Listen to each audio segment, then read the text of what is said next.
It's 5 o'clock somewhere. Not where you are, but where I am. I'm on the West Coast. It's the Street Epistemology call-in show. Let me make sure that I first post the invitation. How to call us. Call us by clicking on that link right there. Anybody want to call in? You can talk to us about street epistemology. We could do street epistemology with you. You could do street epistemology with us. That's the same thing. You could interview us. We could interview you. You could whatever. So there, he's over there. Peirce, hi there. Tell us about yourself. Right here. Oh, okay. Well, I'm Peirce, so that's the first thing. I do street epistemology sometimes, not all the time, but sometimes. Mm-hmm. I got a YouTube channel. I posted on there. I also got a podcast. It's basically just my YouTube videos, but in audio format. Cool. Yeah, I've been doing it for a little while. Since late 2019. Started off with just the online stuff. People I'd find on social media, talking with them, pretty cool. And then recently I've branched out to some local people, some local government lawmakers, people, and that's been pretty cool. It's been cool. I've seen some of those with the aldermen. Those are great talks. Thank you. I try. Yeah. Surprisingly, speaking with politicians using SE just worked pretty darn well. Yeah, I wish politicians would use SE themselves, on their opponents, during debates. I would really love to see that, but I don't know if we ever will see that. I certainly would like it. So in my local news, my local environment, about 2 hours ago, all the power went out. It's still out. I switched all this to batteries. I'm running on my laptop battery. These lights are running on phone batteries. Everything's running on batteries and everything's fine. I don't even have my local Wi-Fi. I'm having to run a hotspot off my phone for this. So, let me know if this is okay. Maybe I sound like crap. Maybe you can't see me. I can't really tell. If so, we'll know that my phone isn't a great backup. Otherwise, hey, maybe that's wonderful. Hello, Rosemary. Good to see you. So there's a possibility that we won't go the full 2 hours, because if the power doesn't come back on, it might be that my battery isn't going to last me the whole 2 hours, and I need to be able to press the buttons for the things with the broadcast and everything else. So if you want to call in early so you can, because we might not go the whole time. Anyway, that's all. Hello, Abe. Or Abe. Abe? Time is of the essence. Call in now or call in never. Well, maybe next show.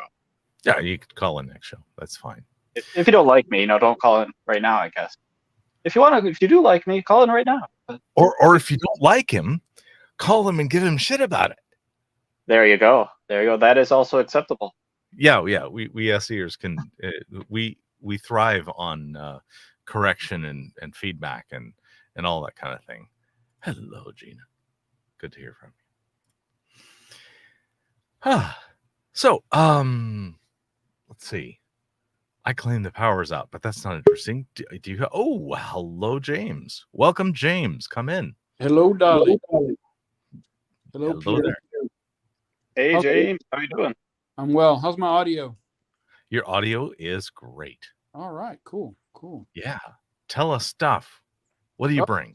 You guys want to work with me? I've got a claim. I've got a standing hypothesis that I'll probably hold till the day I die. Okay.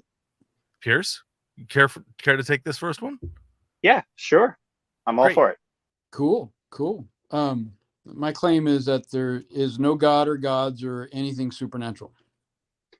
No God or gods and nothing supernatural. And I am writing it down because that is how I operate. Right on. And I'm using the no God or gods if the definition that someone's giving me fits the definition that it's supernatural, meaning performing outside of our natural capacity to do what it says it can do. Okay, understood.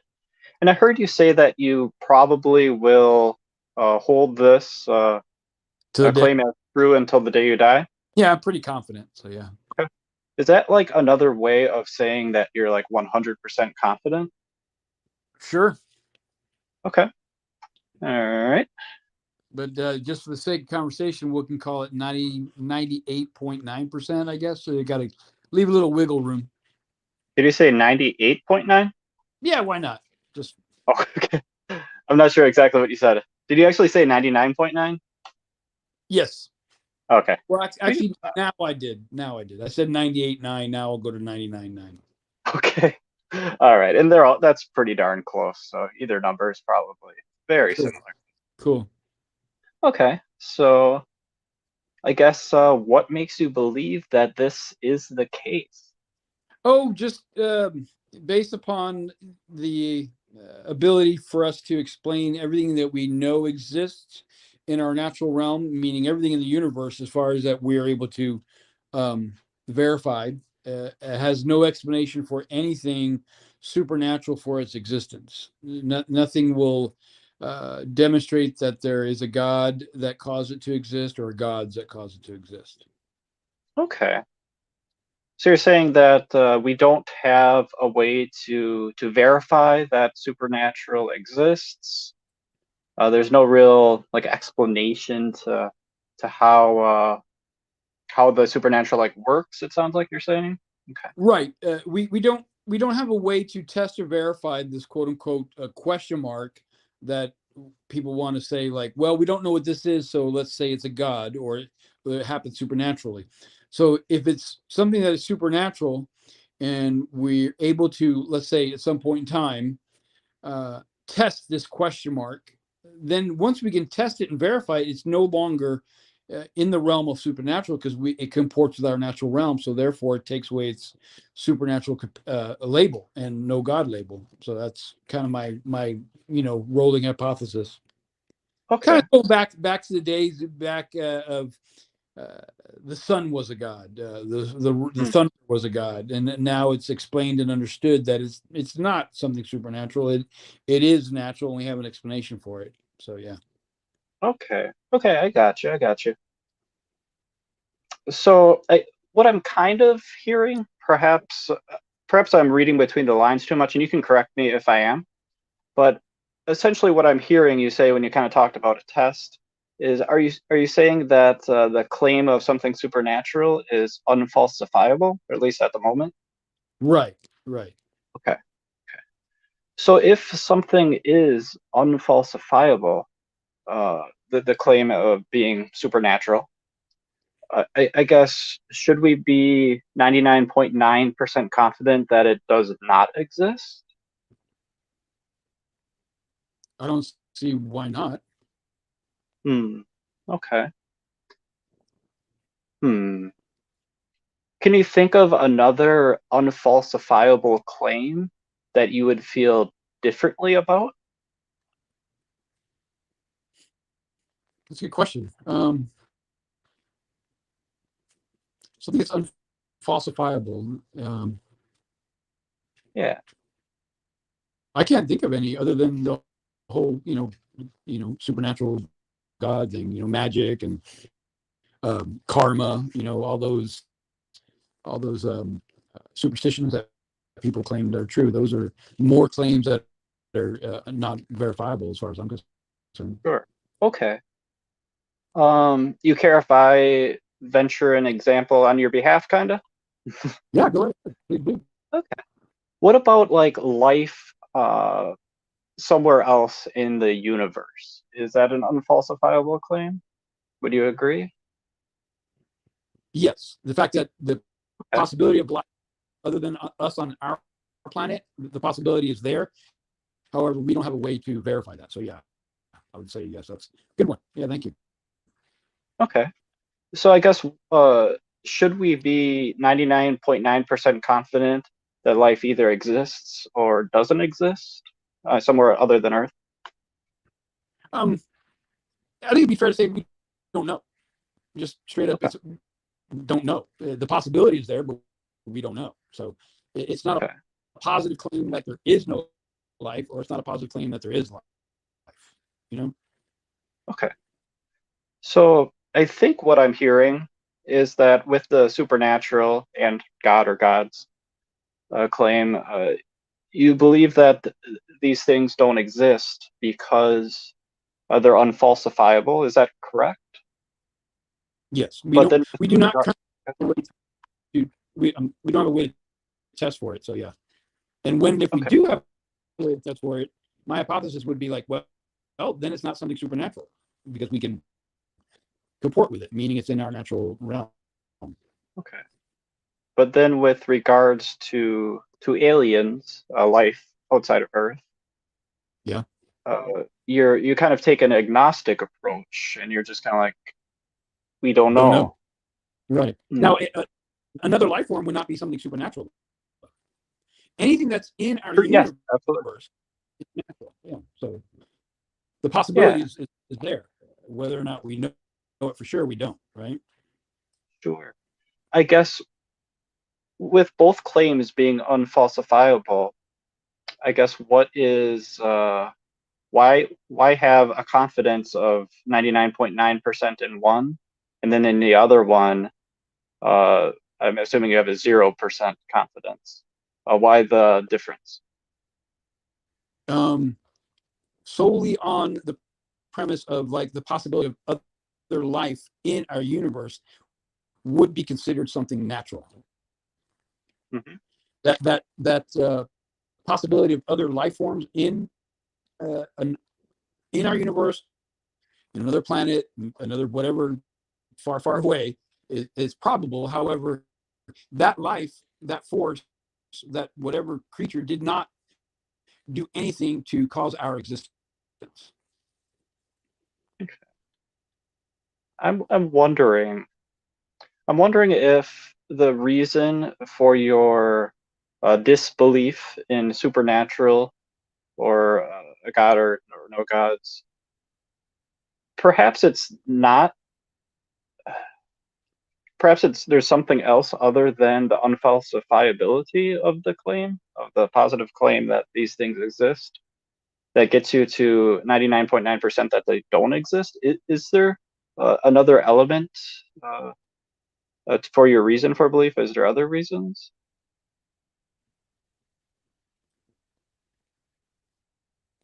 Oh, I've yet to be convinced is another good reason. okay.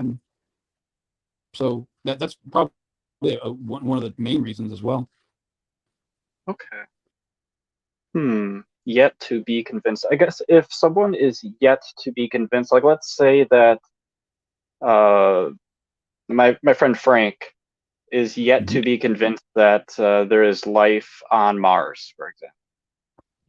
Sure. Should he be 100 or 99.9% confident that there's no life on Mars? Or should he be at like 0%, like maybe there is, maybe there's not, but I'm not convinced, so I'm not gonna believe it's true? Like, where should Frank be? Well, that's up to Frank, to be honest with you. That's So true. I agree. when it comes to yeah, that's hard for me to answer, really. I would want to talk to him more and find out what got him to that high confidence that there is no life on Mars. Yeah. Okay. I guess if Frank the only thing that got him to that high of a confidence that there's no life on Mars was that he was not convinced of it. Nobody provided evidence for him, let's say. Okay. And let's say the other reason is that it's, I mean, perhaps it's falsifiable because we can kind of get to Mars now. But let's say this was prior to all of that, and let's say it was unfalsifiable at the time. We couldn't get to Mars. Sure. Those were his two reasons. I guess what would you think then? Okay. At that moment in time, we didn't have the capability to get to Mars to verify whether there is life or was life or could be life, then yeah, I would say he's given enough good reason to have the high confidence that there is no life. So yeah, that'd be a good enough reason for him to have that high confidence.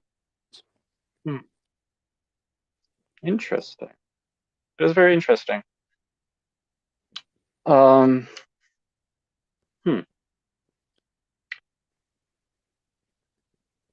I guess what could get you to I guess what could bring you higher? What could get you from 99.9% to 100%?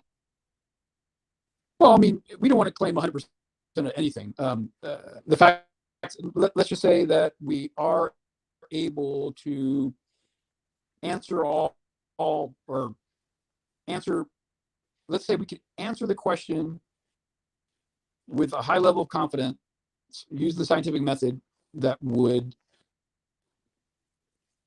convince us that we know how the universe got started. If we had, that would raise my confidence. If we were able to figure out what exactly started the universe, that's what I'm hearing. Okay. Right. Yeah. Okay. So if I'm assuming if it was a natural cause, then that would get you to that 100%. What about the other way? What would decrease your confidence, bring that number down? Yeah, I've used this before in other SE practice sessions. I said, let's just say I'm having a house party or a block party or a major city event, and at this city event, an individual wants to make a demonstration that they have been given this power from a higher power, and they want to demonstrate it. And they come out nothing but a swimming suit, Speedo, let's just say, and they actually can fly. They can literally fly. They can break the laws of physics that we as human beings, without any aided assistance, can fly. So yeah. Okay. All right. I guess I don't think I have too much else for you. Is there anything that you'd like to add? Any questions for me? Those who do hold a belief in a higher power and God, by no means this conversation is trying to convince anybody to stop believing. It's just that I have no good valid reason to believe. Okay. Yep. Some questions from the audience. Cool. If there's a God, why would it require supernatural means? Why not a yet undiscovered means which we are not aware of? So we're asking a God that's not supernatural?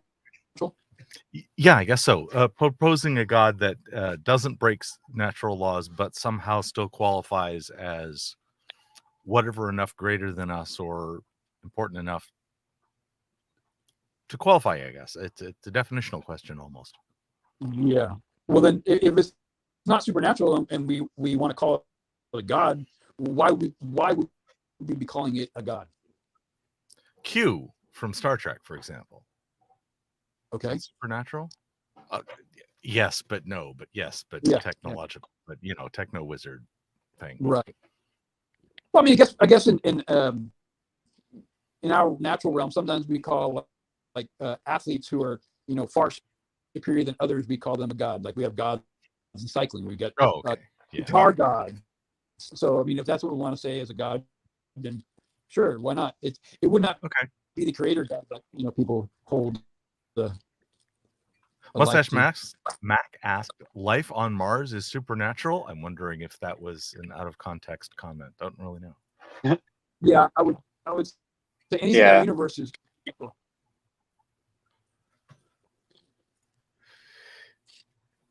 I think Mustache Mac was thinking that if we found life on other planets, that would indicate supernatural. Was that anything that either of you meant in your conversation? No, not me anyway. Yeah, I think I clearly said that anything within our universe is natural. So Mars is in our universe. Yeah, I was just using that example as an unfalsifiable claim. That's all I was. Yeah, so back in Cool, the cool. 70s, 80s, and even 90s, we had no capability of. Well, do you have the Mars range rover on? When did the rover get to Mars? We had a little tiny rover that lasted a short time, like 15 years ago, 20. I'm not sure. It's been a long time. And then we put Yeah. down 2 solar-powered rovers, and now we've got a nuclear-powered rover Nice. cruising around. So yeah, so back to Peirce and I's conversation. Prior to our advanced technology and no reason to hold anything to claim that there is life on Mars, someone can have a high confidence that there is no life on Mars. Hopefully they're open-minded though. I'm always showing my age. My beard is even longer than you can see on the screen.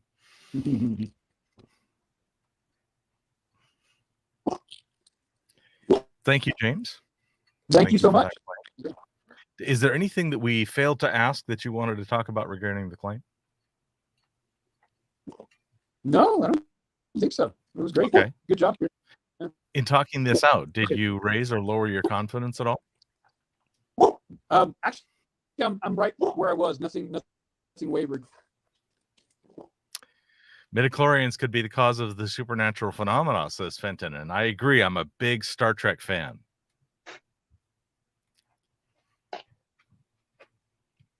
I'm messing. Anyway.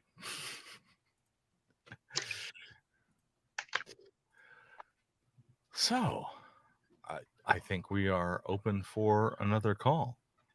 And James, you're welcome to hang out with us. You don't have to leave. Yeah, thank you. I'd appreciate that. Yeah, I'll hang out, enjoy. Abe says 1997 for the first rover, 25 years ago. And that was wrong, Dali. Yes, that was wrong. I've sometimes been thinking about setting up something that says wrong answers only. I like being knowing the difference between that and Have either of you ever interviewed somebody? I'm sorry, Dali. Have either of you ever interviewed anybody and not known the claim? And how'd that go for you guys? Yes. I have intentionally done practices where I've asked them to not tell me about the claim, done blind claim SE, and it was moderately okay. It has worked. It hasn't been like wildly eye-opening or anything, but we've done it and it's worked out. Cool. It's fun, right? It is fun and interesting and kind of shows the bones of being able to in street epistemology, sometimes we say that the claim doesn't really matter. It matters to them. You really do got to listen to the person and try to understand the claim and that sort of thing. In the way it doesn't matter is it shouldn't matter to me whether I agree with the claim. The claim shouldn't necessarily be important to me. And it's not even critical that I understand it in high detail. I should definitely be listening, though, and trying to understand best I can. And the thing that I'm really trying to get to is the reasons behind the reasons behind the reasons. Right. I like to use it as an example of SE is not to try to convince somebody of changing their belief in whatever the claim may be. Hey, Gina, good to see you. Hey, Gina. You too. Hey, James. Hi. Hey, Peirce. Always good to see you. Dali. I see you all the time. Yes. Yes, indeed. So, what do you bring to us today? I have a belief in karma that I'd like to have examined. Okay. Go for it. Tell us about karma. Karma is a belief that the actions you take have consequences, either good or bad. Like there's nothing you can do that won't eventually come around back at you. Okay. Would either of you like to do the interview on this? I could. Doesn't matter. If James wants to do it, have at it. James? Dali? Either way. I'm kind of tracking. I don't know if my audio is bad for you guys. Okay, so your audio... Your audio is bad. I'm sorry, James. It's up to me then. All right. Hey there. Tell Hi. me about the karma thing. I'm going to try to type this Mm, so that we get the claim kind of right. yeah. The I believe claim in is the claim is that karma is a belief for the idea that karma is real, and it's the idea that everything we do, good or bad, has consequences and eventually comes back around. Did you get that? as Clear as mud. consequences, UENCES. Yes. That eventually come around. Is that right? Yeah.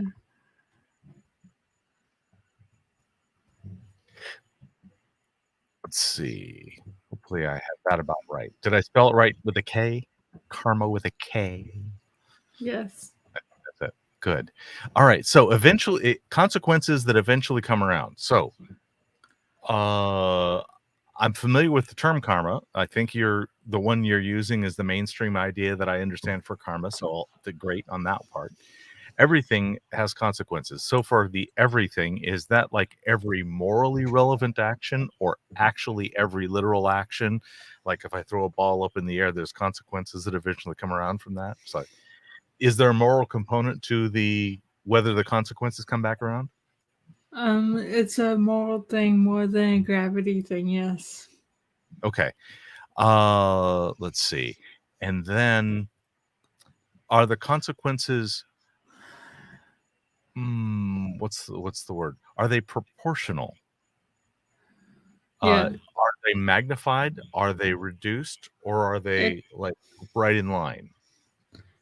They're supposedly right in line, but Okay. some people believe that it's magnified. Okay. Like if you do something that's really bad, you'll get it back 3 times worse. Okay. So bad things might be magnified. Mhm. Okay. In some versions of it, do you have an opinion as to whether that version applies or not? And maybe that's just outside the claim. I don't like that version of it. Oh, okay. So you don't think that version applies. Very good. No. Okay. So now I'm trying to think of ways to cheat this whole thing. Now, consequences that eventually. So eventually means maybe I can skate out and shoot Ava Braun in the head, and then shoot myself in the Hitler, and then not have to pay for the consequences of the action because I'm not around for it. Is that possible?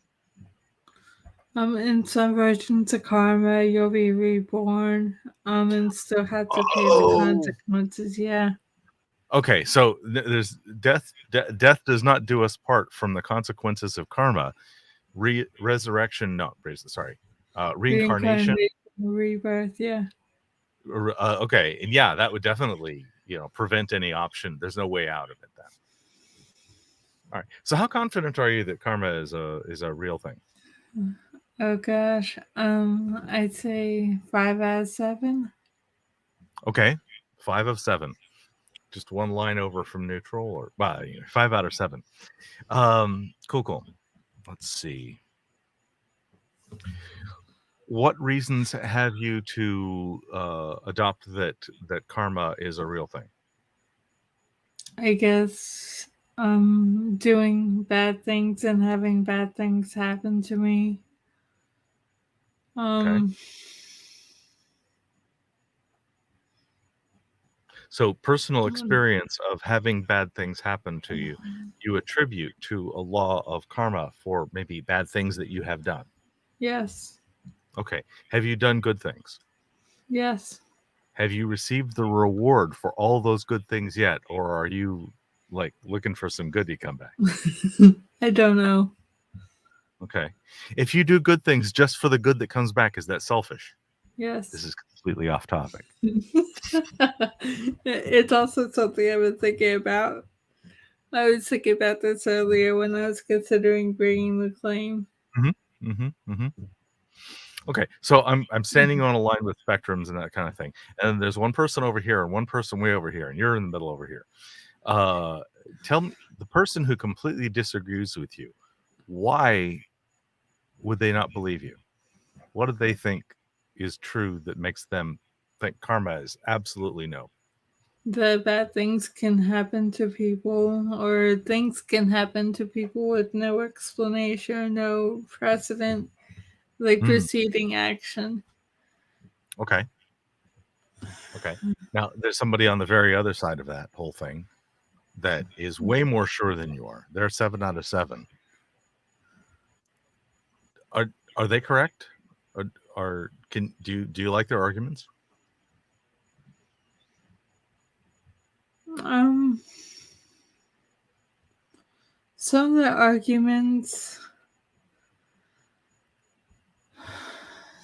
arguments I do like, some just don't sit well with me. Okay. Morally. Can you give me an argument for somebody who more than agrees with you more than even you do, that you don't like?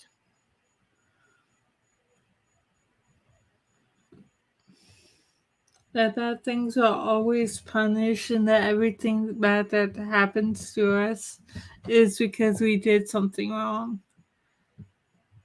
Okay. It's sort of blaming the victim mentality. And that's not what you think? You think that that's not true? It's maybe not always true. Okay, so the reason they disagree with you there is because they're holding the association between the things too fine, too specific, too fast, too exact. Yeah. Okay. They're not allowing for nuance. Okay. Lacking nuance, lacking the flexibility and the sloppiness. So what could move you, see, you're at 5. What could move you to the next one over? Just To less 6 sure. or less sure. You can do it either way. You know I'm going both directions. You can pick. Yeah, I mean. Dance, baby. Dance. The problem with being a SE practitioner, right? Yeah, we know what we're doing. Just speaking up on you. I cannot get a Perry Mason moment in here. All right. Okay. What would make me less sure?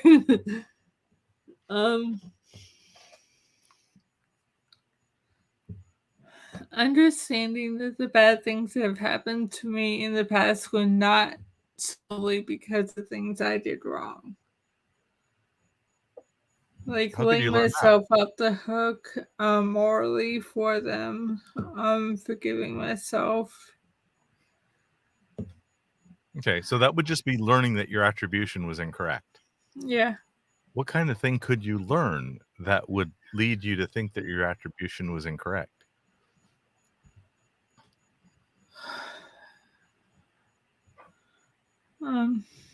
Shit just happens. Shit just happens. But I think that's the result, right? What could I learn? Yeah. How could you tell the difference? How could you measure?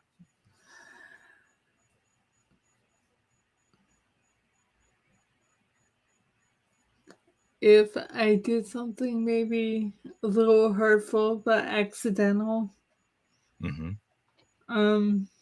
like accidentally stepped on Pippin's paw. Pippin is a sweet cat. He really is. You know he is.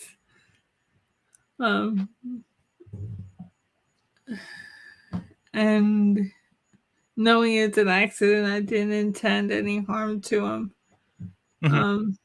Like nothing happens and nothing comes of it. Like I don't get hurt myself. I don't stub my toe or anything. Okay. There might be only the natural consequence of him having had his paw stepped on, and yeah, he doesn't scratch back. He might yell a little bit and run off, but he's okay. Yeah.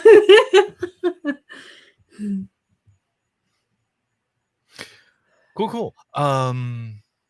So we've got the hypotheticals. You got the hypothetical down the other way. Well, I think it's kind of the same thing. It comes down to whether you can measure it. Do you have a different thing for up? Could you learn?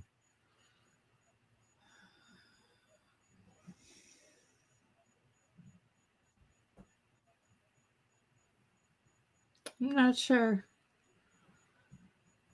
I'll look for embrace the pause.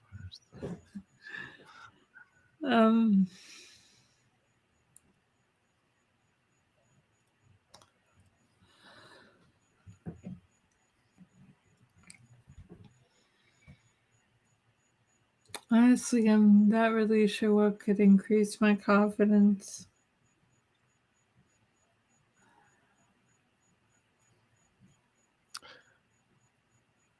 How about if a bunch of social scientists studied a bunch of people's lives and were able to carefully measure a certain set of actions that ended up having moral consequence, and they ended up having a very tight correlation between committing those acts and within the next 12 months having something that qualified on this list. And if they didn't commit those kinds of acts, they had a very low probability of qualifying on these follow-up events, where actually they may not be able to have a causal, but they at least had a correlational relationship.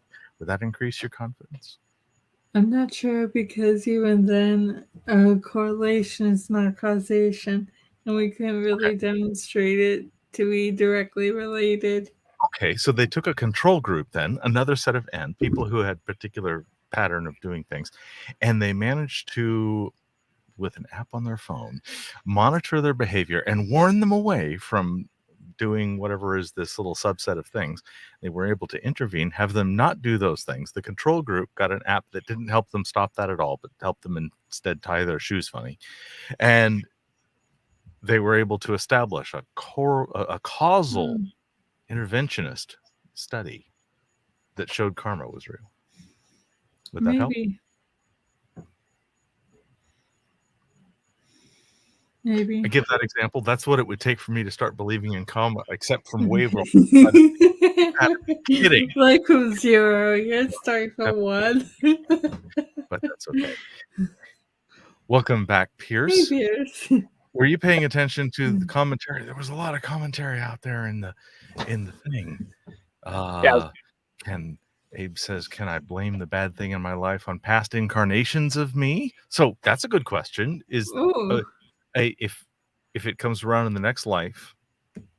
I've heard that said. I've heard it said, but I wouldn't, because I can't. I've heard it said, but I don't hear it, Gina. Let me.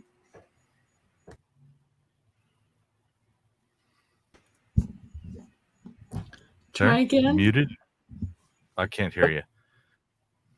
You can't hear Gina? Oh, now I can't. Oh, they chose to mute themselves. Okay, that's fine. All right, so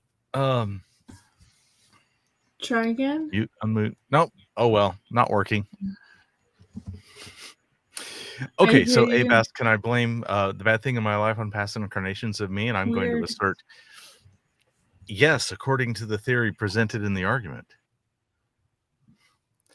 Okay. Reincarnation, resurrection, they feel like they're kind of the same thing. Anyway, so sorry, there's a lot of commentary that happened during that. Apparently, for technical reasons, we're not going to get to ask further. That's okay. We'll ask later. Thank you, Gina, for coming on and sharing the thing. Oh, Ray's Mary can hear her. Oh, it's me. Yeah. Can you hear me? Can you hear me? Oh, no, I hear you now. You hear me? Okay. I do. I just hear you just now. Yeah, I could hear Gina too. I don't know what. Try again. Aha! I hear you. So I don't know what happened on my end. That technical silliness. Okay, let's go back and talk to the audience. Abe says, "Can I blame the bad thing in my life on past incarnations of me?" What do you say? I said I've heard it done, but I don't know that we can really be held responsible for decisions made in past life. Okay. James asks, do consequences happen during a natural caused event? You mean like severe weather or Sure. That's a natural event. Can James be more specific about what you mean there? Okay, I'll look for comments from James. Mustache asks, is karma intertwined with destiny? Good question. A little bit, because there's the idea that like what you do, you'll continue to do over and over again until you change that. Okay. John Hancock asks, from where does the determination of whether something is right or wrong come? I assume that right means you get good results, wrong means you get bad results from the world. Right means wrong means harm to yourself and others. Right means the opposite. I guess harm to others. Yeah. Okay. Harm or absence of harm. Cool. Do bad things happen if you've done nothing wrong? Sometimes, yeah. If it could be determined that the things you attribute to karma were not, would that lower your confidence? Yes. Yes. Okay, let's see. That was a comp. That was somewhere else. Let's see where they're further. This looks like a question. Retrocausality karma. Could you receive bad results from something you're going to do in future time? No, I don't think so. Okay, so one-way direction of time in the whole karma thing. All right, cool. It's not like a future crime sort of thing. Sure. Why not? Gina, did your confidence change after talking with Dali? A little bit. I think it went down. Okay. If bad things happen when you do nothing wrong, how do you determine which bad things are karma? Is that something that you knew or could know? I'm not sure. Okay. Cool. Well, you're welcome to hang with us, and we can also get other people. Thank you for that conversation. I certainly enjoyed it. Thank you, Dali. Thank you, Peirce. You're welcome. Okay. I'll hang out backstage. All righty. Well, you have that button. Go ahead. Press that button. I want to watch. Thank you. Gina is one of our producers on this show, so she has the magic buttons along with. I think there's like 7 or 8 of us that are trained in this interface. So one of us at any given show is pressing those buttons. Yeah, no time travel or intervention. Yeah, so boring. No Doctor Who magic. Making that happen. Yeah, so join the show. Let me republish the invitation. Copy to clipboard. Close. Yeah, this is fun. Let's get some more people. Paste. Yeah.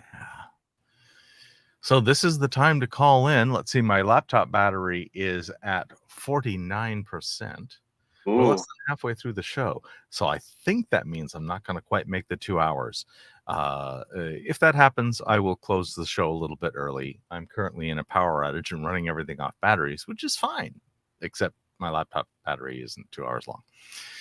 At least not while streaming video and this thing and that thing and whatever. The lights, I can run the lights for like a day and a half. It's no problem.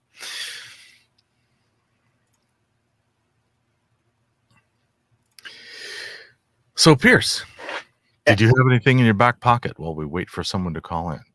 Yeah, sure. I do have something. I don't know how interesting it is, but we can go for it. Yeah, go for something really boring, so they'll want to call in.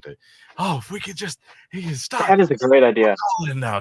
Go ahead. All right. People who are aware they are pregnant or attempting to be pregnant should not consume caffeine in amounts greater than like trace amounts. Okay. People who are pregnant or okay, I'll just say probably pregnant. Yeah, that works too. Same thing. Should limit caffeine. Do you have a a dose in mind that should be a lower limit? Like, I would say, like, there's a very small amount in like decaf coffee, like a Sure. very, very small amount. So I think like that might be okay. And maybe like in a chocolate bar, there's really, really tiny, tiny amounts. But I would say like a cup of coffee would probably be not ideal.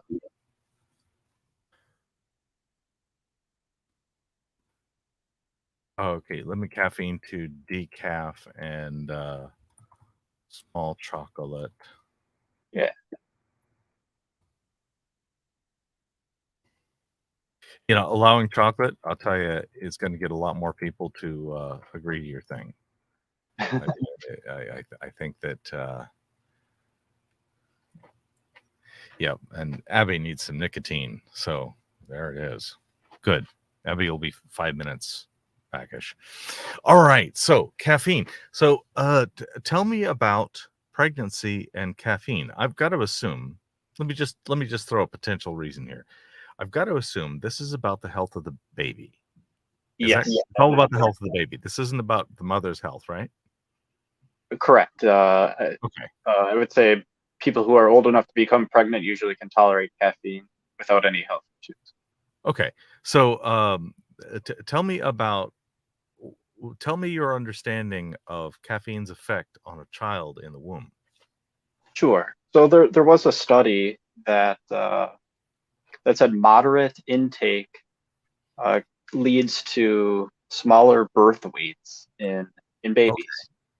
Okay, so there's a direct causal link. Maybe is it causal? They know it.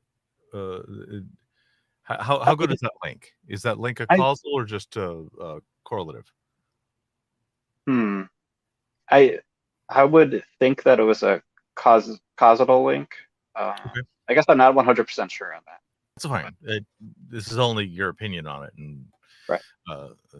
We'll check you up and fact check you later. Okay. And birth weights. So, are higher birth rates better for the survival and thriving of the baby? Yeah, birth weights are pretty important. The lower the birth weight, the less chance that that baby will thrive in the next few days, weeks. Okay, so birth weight good for morbidity and mortality statistics for newborns. Correct. That's the point. Okay. Do you know how strong the effect is? I do not know how strong it is, but I know that there is an effect.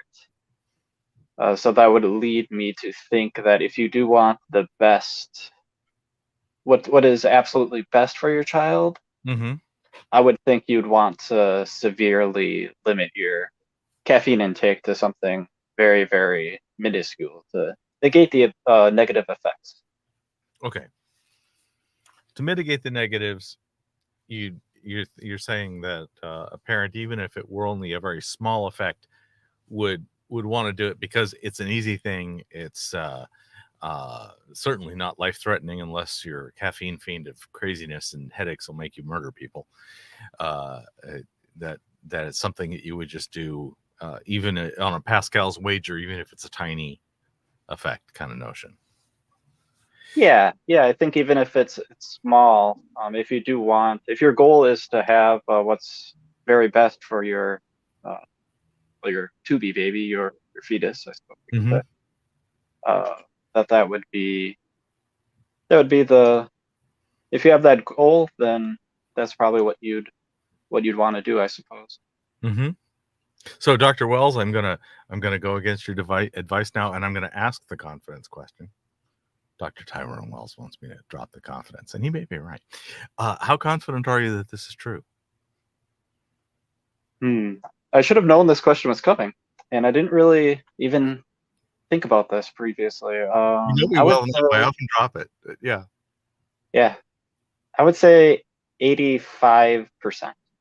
85% sure that this is a good should. All right. Let's see. Yeah. What would lower your confidence? Hypothetically, what could you learn? I suppose if there was a study that the study that I read was moderate intake, so I think it was like 4 or 5 cups of coffee, something like that.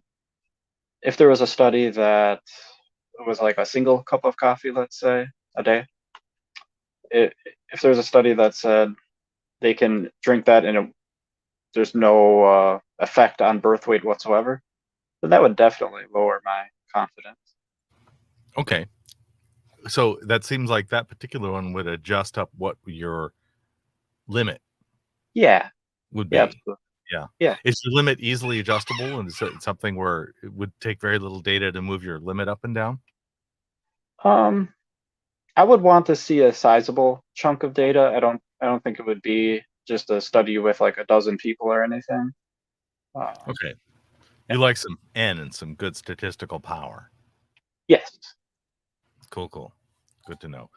I assume that's also what the thing that would move you in the other direction. It's same category. Yeah, that would definitely move me in the other category. If the reverse was true, then yeah, that definitely would shoot up. Okay, so I'm trying to think of a hypothetical. Let's say there was somebody who said, I want low birth weight babies because I want the weaklings to. No, that's a bad idea. Let's see. What could be the. I don't know. I'm not coming up with anything serious that that would push back on this. How does this fit into a bodily autonomy thing? Aren't you asking mothers to give up their bodily autonomy and coffee? Well, not really. I think if a mother really wants to have a cup of coffee, maybe even 2, I think there might be harm that occurs, but I don't think we should legislate for that or anything like that. If they're drinking, 20 cups of coffee, that's probably a problem. Okay. So Mustache Mac asks, are you insinuating that it should be against the law to consume caffeine at certain levels while pregnant? And it seems like maybe you're saying mostly no, but there are excesses where it would matter. Yeah, like mostly no. If it's within reason, like if you're drinking 20 cups of coffee, that's probably dangerous to your health. That's probably not a smart idea. I mean, maybe not make it illegal. I spill that many. No, anyway. It's an old joke. Robert asks, other than caffeine, what would be a good alternative probable cause for low birth weight? What are other things that cause low birth weight? Oh, I think alcohol and tobacco maybe does. I'm not sure on that, but yeah. Gorgeous Roddy Chrome has some direct messaging.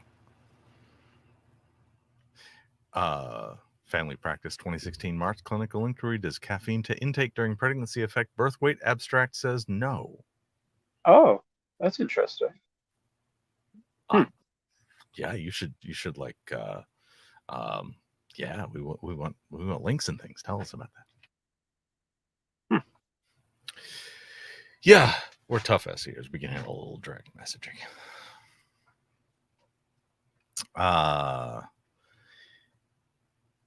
Let's see. Coffee, 2.5 cups and miscarry, would that be murder? If somebody had enough coffee to cause a miscarriage, would that be murder? I mean, legally in some states, I suppose it would be, and then in other states, it wouldn't. Are those states where abortion is legal or not? Is that what you Yeah, mean? that's what I'm saying. Interesting. Huh. Yeah, that's an interesting legal question I don't have the answer to. And that's it. That is a very specific legal question with a very specific and unambiguous legal answer, I bet. Yeah. And Gorgeous says, apparently studies in this area are somewhat conflicting. Well, I'm going to take my confidence and move it to the neutral plop. I'm giving up my position and saying it's completely neutral because I am now understanding that there's a conflict in the question, and I'm going to withhold judgment until I know better. Anyway, so I would appreciate actual data on that one for me. James says it's an unintentional miscarriage. Oh, so it was like unknowingly. Maybe. And maybe if you're just going through your life and your normal lifestyle is somehow some few percent more likely to cause a miscarriage, does that mean that there's a requirement that you fix your lifestyle? Don't know. That's almost one of those bodily autonomy questions. Back to the to do it. James says, did they drink the coffee with intent to cause miscarriage? Ooh. That maybe not. Is that allowed? Is that not? Robert asks, for the low weight births, how do we know that it was the caffeine that was the culprit?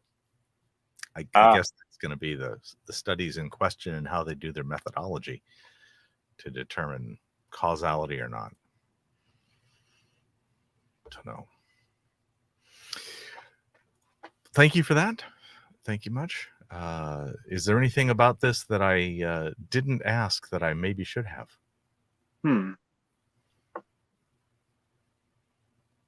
I don't think so. Okay. Yeah, can't imagine there being anything that you should have asked. Nothing jumps out at me like, hey, that would have been something you needed to get at. Well, so let me ask a question that's kind of tangential to this. Two people hypothetically have sex. I know, imagine. It could happen. Trust me. And they have sex with the intention of conceiving. Okay. So I assume that, I'm talking heterosexual sex then. And they have the intention of conceiving, and yet they know they have 5 times the likelihood of this one ending in a miscarriage as compared to the average conception. Okay. Is that a negative thing toward the child? I'm not talking about whether it's legal. I'm not talking about whether that is an abortion. But if you knew that the baby only had a 20% chance compared to the average of achieving birth, is that an okay thing to do? And is there a number where it is or isn't? I'm picking 20% just to make the point. Okay. I think it depends when the risk is. If the 20% risk happens like right at the end of the pregnancy, I think that makes a difference to whether it's like occurs before implantation, for example. I think that might make a difference. Yeah, in this case, in my thought experiment, they know when they are doing the sex, when they are actually doing the impregnation, that the chances are 1/5 of normal. Is that a good thing? Obviously, this is a philosophical notion. Yeah, this is more of a measuring of what do we think about right or wrong than actually anything else. Okay, gotcha.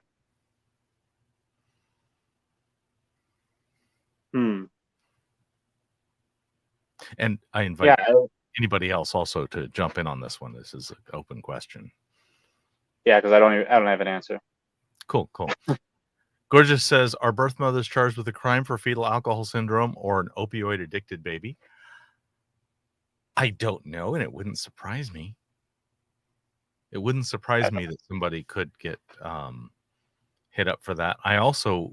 It also wouldn't surprise me if our legal system has decided that mercy in that case is proper. I don't know what the actual answer is. If somebody knows, please pop it in.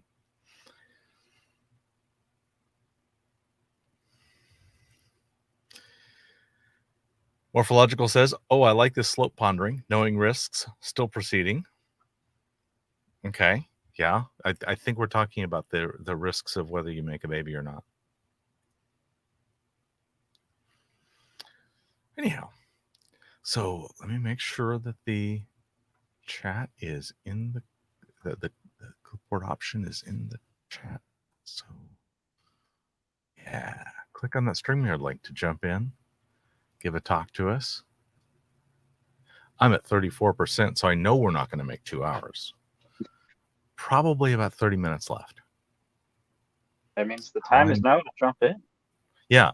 Now, if Gina, for example, is able to stay on after I drop off, she's quite capable to end the broadcast. And so if she gives me the high sign, then when I drop off, I won't actually end. That's up to her. We'll see what happens.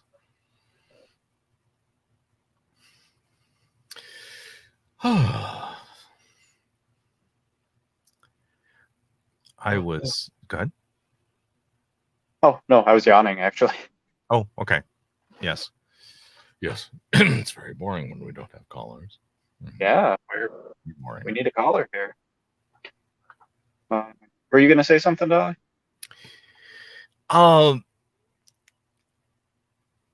I guess I was just going to go off on the question of abortion, but I don't really think that's the right thing for me to just dig right into. It's too much stuff for me to bring in instead of callers. It was a busy news day with missing girl and FBI politics. It's surprising no one calling in about current tense stuff. I assume FBI politics has to do with the raid on Mar-a-Lago on Trump's house. I hadn't seen the news about the missing girl. Oh, neither have I. Yeah, I shield myself from news a little bit. Like look once a day and don't spend much time on it. There's so little I can do about it. And there's so much noise, so much of an attempt to get me riled up about it. It's like, how riled up can I get? How much does that really help? Anyway, it's not that I don't care, it's that I care too much. But I don't care about the FBI with Mar-a-Lago. Oh, no, I don't care. Go ahead. You guys do whatever you guys are going to do. Make sure you do all your paperwork right. That's all. I don't care. Oh, some committee wants to look at somebody's papers. Oh, go ahead. Yeah, people get pretty riled up about that stuff. Oh, and the Ohio FBI office was attacked by a lone radical. Oh, somebody got violent on the FBI. Ooh. I bet that didn't go well for them. The FBI. No, I think the FBI handled it pretty quickly. Okay. Well. Okay. Whatever. Yeah. Yep.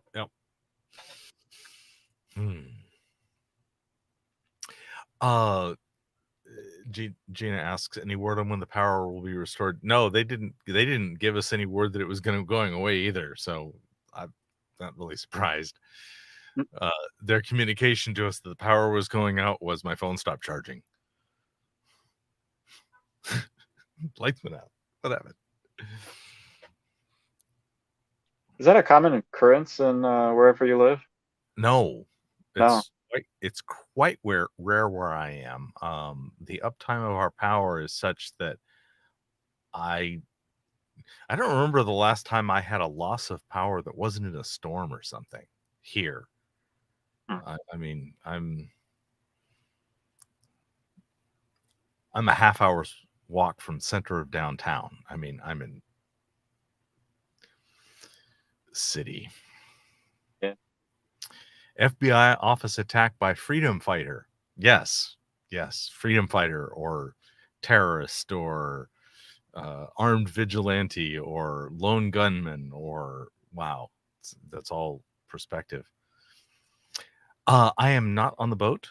Our marina had a change of management, and they decided that my birds that had lived there for 5 years were not allowed for reasons, and so I moved ashore to be with my pets.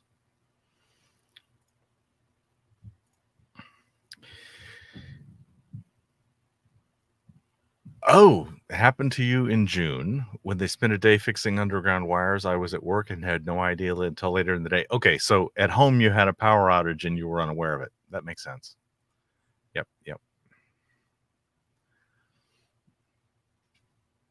Yes. Hello, humans.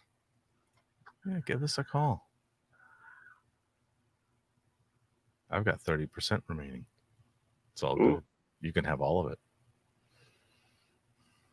Yeah, it's probably only about 25 minutes, huh? Less than that now. Yeah, probably. So really time for one more caller.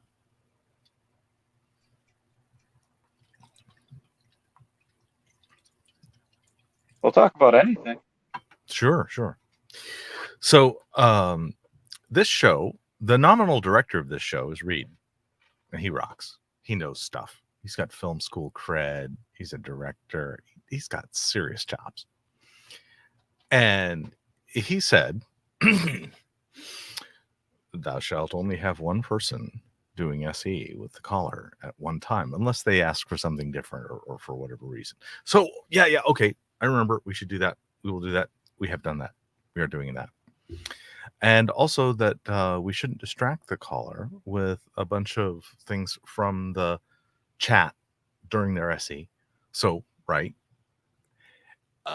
And in a compromise with that, I'm trying to bring up the comments after, while the person's still here, when that happens, because I want to engage with the audience as much as we can, but without like distracting and pulling the claimant away. I think this is social rants can freedom-ish, but I don't know. And okay, great. Hello, Lisa. How are you? Hi.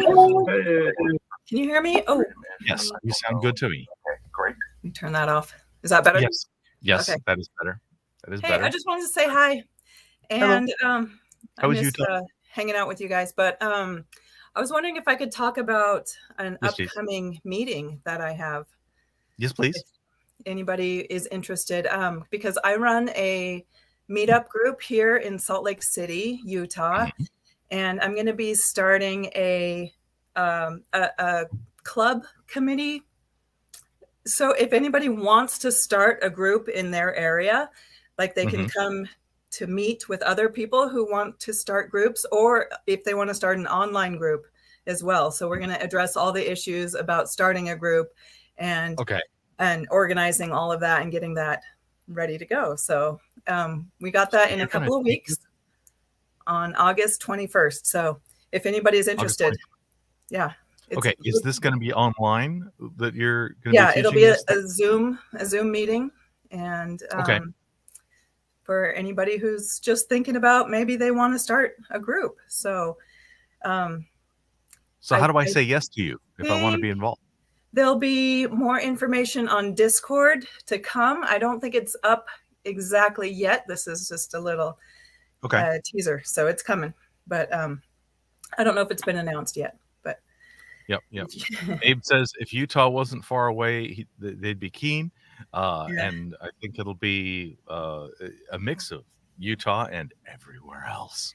Yes, and so that's my goal, is to get people from not Utah who are in other places to start meetings in their own areas, because we've had so much fun and so much success with our group here.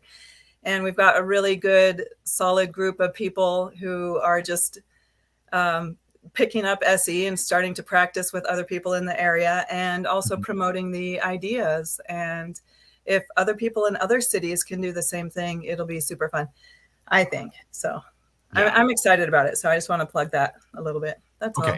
Hi, Gina. Hi, Lisa. How are you? Nice to see you. I'm good. You too. I have a question, actually. If people have any experience like running the Zoom meetings for the local groups.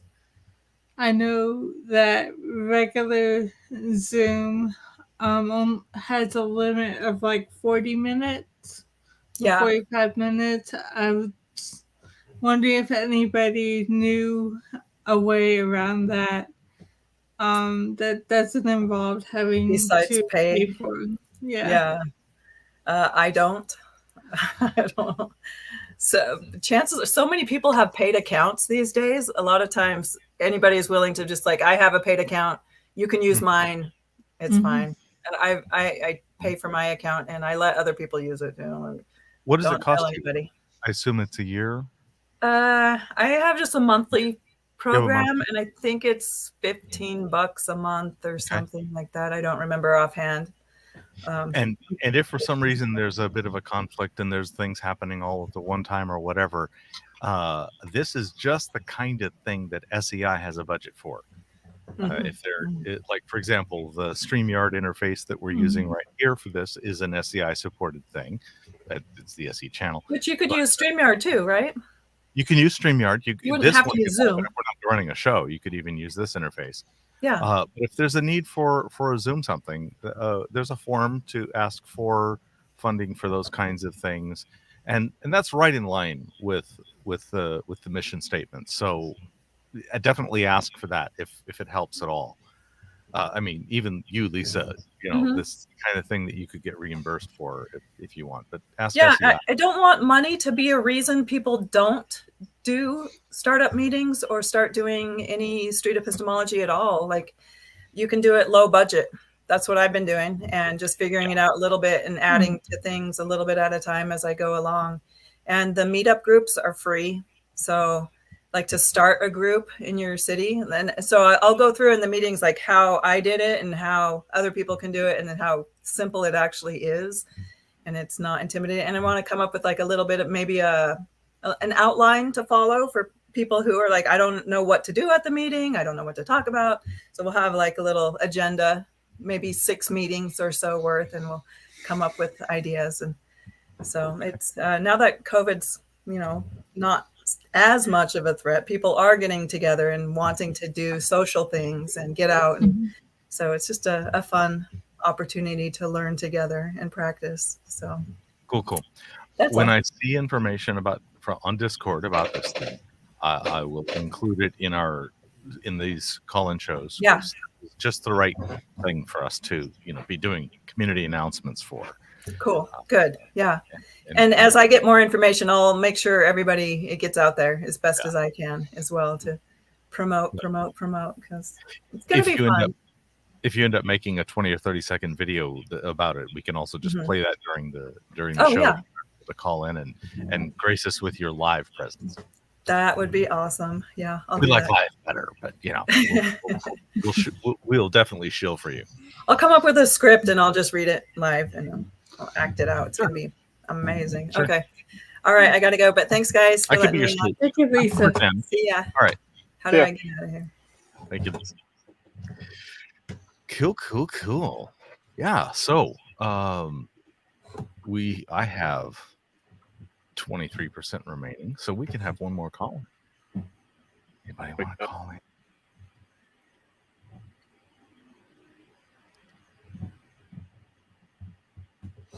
Well, you know, Dali, what you know what's been on my mind? I know. You know? I know. I don't know. That's you don't know. Oh, I got excited for a sec. Anyway. Yeah. So, you know, this is going outside, like way outside my comfort level, like way over there. And I've been thinking maybe I will do a table, you know, and do some SD out in the wild, maybe. I've done it a couple times now. Excellent. Yeah. Well, you got any tips? Any thoughts? Well, I've already seen you do like out in the wild interviews with one camera facing one direction, and it seems like you've got your tech down, your microphones and your audio is excellent. So you seem to already have that there.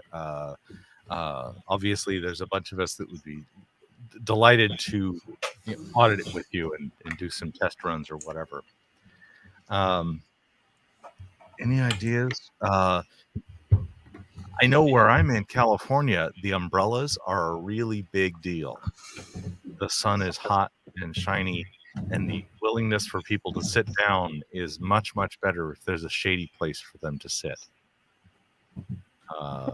And now I'm also thinking about creating a table that's a half round table with the camera and the GoPro 360 camera and the things. And the idea of the round table is that no matter which way they go up, cozy up to the table, their shoulders will be square to the camera. Yeah. Which will help keep them from having such a distorted wide angle effect. Sure. I'm thinking about those kind of things. And for that table, for some reason, I have it standing. I have it in my mind as a standing table. And that's just like, is that a good idea? Is that not a good idea? Does that discriminate against short people? I don't know. If somebody's like doing one of these, I don't really think that's likely. But if I were to think of a normal standing table, is that more friendly or less? I think it might. For me, more standing friendly. is like better, but I think it might encourage like people who like. If you have a chair there, people might think, "Oh, I sit down and I can't get away." But if people just walk off, they're like, "Oh, I can walk away at any time." Right. I've done it twice now, and the first time we did it standing, and I decided like the second time we needed to find somewhere to sit. That was one of the things I said, if we do this again, let's find a table. And we did. We found somewhere in the shade as we got there, like people were getting up to leave, so it was pretty convenient. And there were already like a couple chairs there. It was in the shade and right by the river here, so it was pretty cool. Not terribly hot, but I mean, July in DC is gonna be humid.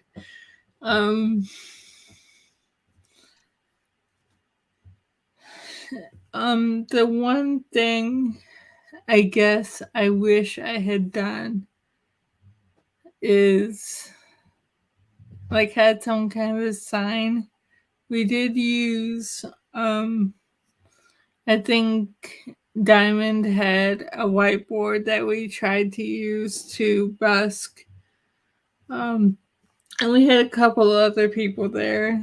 So it was 3 of us and one more kind of showed up to hang out and help to busk interlocutors or conversation partners, which is cool. But go as a team. Yeah. A team, one can busk for the other, and having a couple of people already together is a really great attractant. The strangest, best attractant, and this is no fun at all, is you're already interviewing somebody. When you sit down and somebody's actually interviewing, the take rate is 3 to 5 times higher. People are really attracted to that scene. Yeah. And then also, the busking, that's almost its own skill. I think I was sitting down and talking to someone, and like behind me, I think Diamond was talking to a couple people as they passed. Hey Daniel, good to see you. Hey Daniel. Daniel, we so enjoy having you come along and present that claim. Give us details about how the James Webb Space Telescope data will create a paradigm shift in cosmology's understanding of how the universe came to be. And we can also just talk about that if instead. Yeah. Can't call in. I understand internet. Daniel's got internet that's appropriate for the way the freck out of town. So that's a concern. Yeah, big shift in cosmology. I hope so. Didn't mean to cut off the prior thing. Busking. Busking. I think that busking is the hardest part for me. Actually, like approaching strangers, I think is where like my stomach was in my throat. And making sure I am not forgetting something kind of important about what SE is, because I'm so nervous about talking to strangers. Yeah.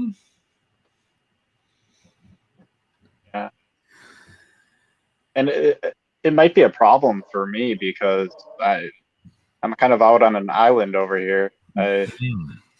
Yeah. So you don't have any other practitioners close enough? None that I'm aware of that are within hundreds and hundreds of miles. Okay.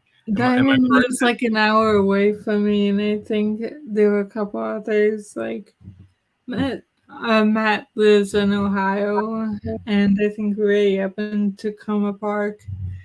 But like they came down for that thing, and happened so infrequently that I don't feel bad about asking them to make the commute. The first time I went out was with Diamond and Scott K, who came down from Pennsylvania, which is really cool. And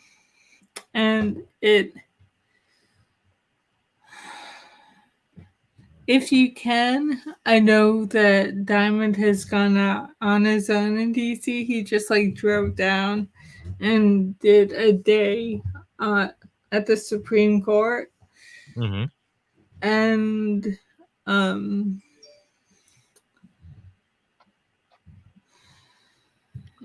I live, I guess, right outside the city, like minutes outside the city. And when you say the city, do you mean DC? DC, yeah. Are you outside the Beltway? And I think so. Okay.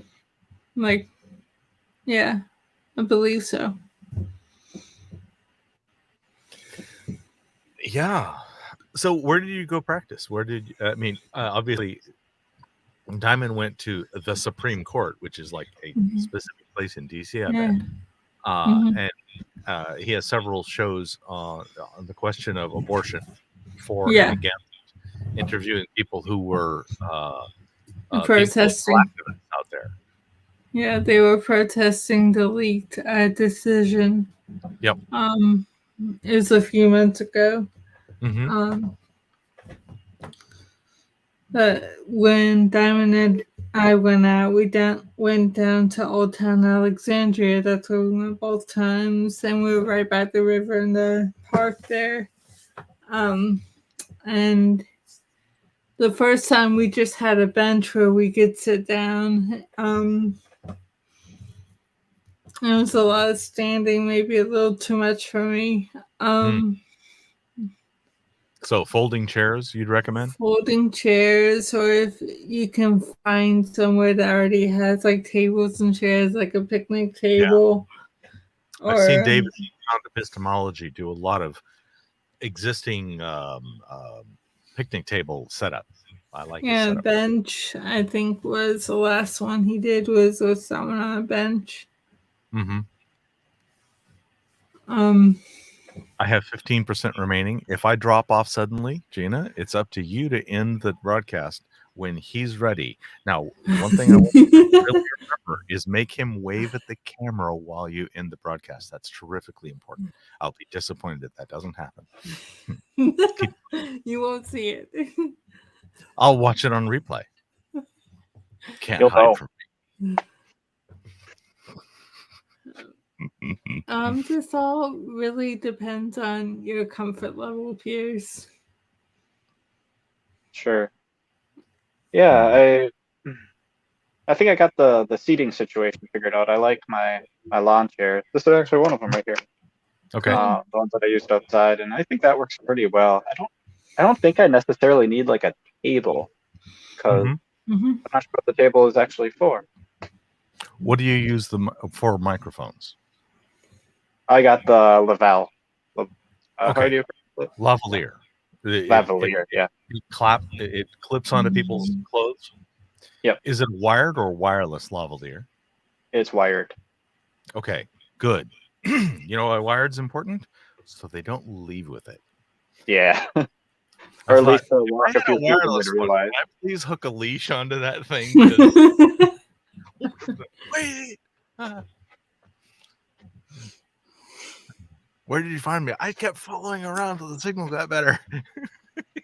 I think Diamond had the lavaliers attached to his cell phone, which is on a tripod, and it was like he had one like standing a few feet back from the table and another one on the table with another phone for like video only. Mm-hmm. And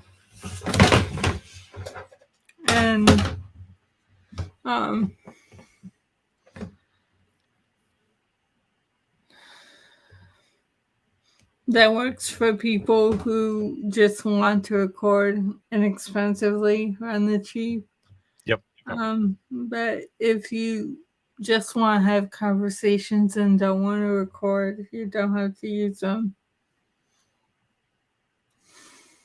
Yeah. So much of the time, every example that we show you, every time, is one of these recorded, published examples of street epistemology. I know, don't think right? I've ever seen street epistemology on YouTube that wasn't recorded and published. Yeah, that was annoying, right? Yeah, obviously, I'm proposing a tautology here. There's a lot of SE that goes on that isn't recorded, that isn't published, and it's perfectly great quality SE. There's a lot that happens on the Discord, for example. People get together and have a conversation, sometimes that other people can see, sometimes they do it in DMs. They set up private meetings. I've had some of my favorite SE conversations were in private because people's defenses are different. When they are recorded, it's not just a conversation between me and you. It's a conversation between you and the audience. Yeah, and the whoever are the them is not even necessarily known at the time. So people are the minimum willing to show themselves embarrassed, or if they have a hard time saying I don't know a little bit, when they're recorded, it's a lot of bit. Things like that. Not only that, but if you know you're being recorded and observed, there's more of a risk like of it becoming a soapbox or promoting an idea. Oh, that too, yeah. If somebody wants to come on to this show and just preach at our audience, it kind of turns out we let them. We're not picky about that. And if they want more than a few minutes to do it, there's several of us who are willing to have one-on-one shows and hear you out like completely, like a lot. A couple days ago, we had one of those with Quaid, and it went really long, and I was listening and I was taking notes and I wasn't following along very well. Honestly, I didn't keep up with that one very well. That one was too confusing for me. But anyway, I tried to turn into that one and tried to listen. I wasn't following it either. Yeah. It was, the words were all very clear, and they were about a Hegelian philosophy and the order in which we think things, and I couldn't hang on to I mentally couldn't hang on to the end of the thing. It was too much for me. You were talking about how most of SE is done privately, and did I say most? I mean most. I mean most of the time people have SE content. There's more of those than the recorded ones. It's just that the recorded ones are the exception, not the rule. Yeah. There's a strong selection bias. You only get to see the recorded ones. That's a kind of a tautology, isn't it? Yes. Well, all of math is a tautology, so I must be in.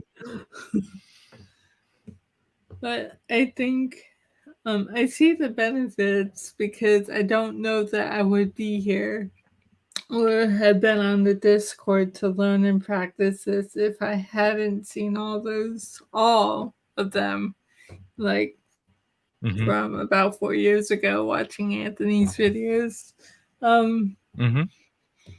And like later Reed and Nathan, abstract activist, and Mark Solomon, being reasonable. But I think I got into my head somewhere along the line that to do SE, you have to publish it. I thought that's what it was.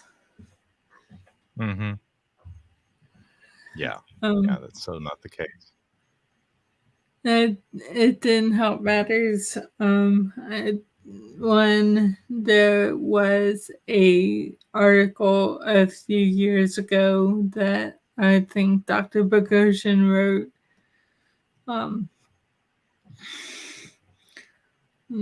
about how SE is kind of open source.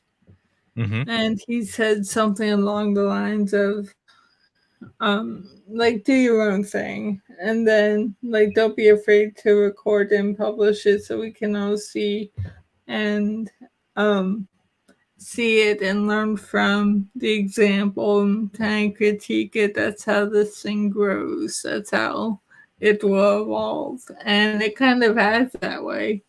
Yeah, definitely. If anybody in the audience is wondering how to get to the SE server, if you look down in our description, you'll see at the bottom SE links, and that's all in there, and you can get in. Abe says, yes, there are a lot of channels and tabs in there, and where to start, just say, hi, I have a claim. I don't care what channel you do it in. Hi, I have a claim. How do I start? If you have a claim, there are a couple different channels you can put them in. There's a claims only channel, and then for the more spicy claims, there's a claims only content warning. Okay.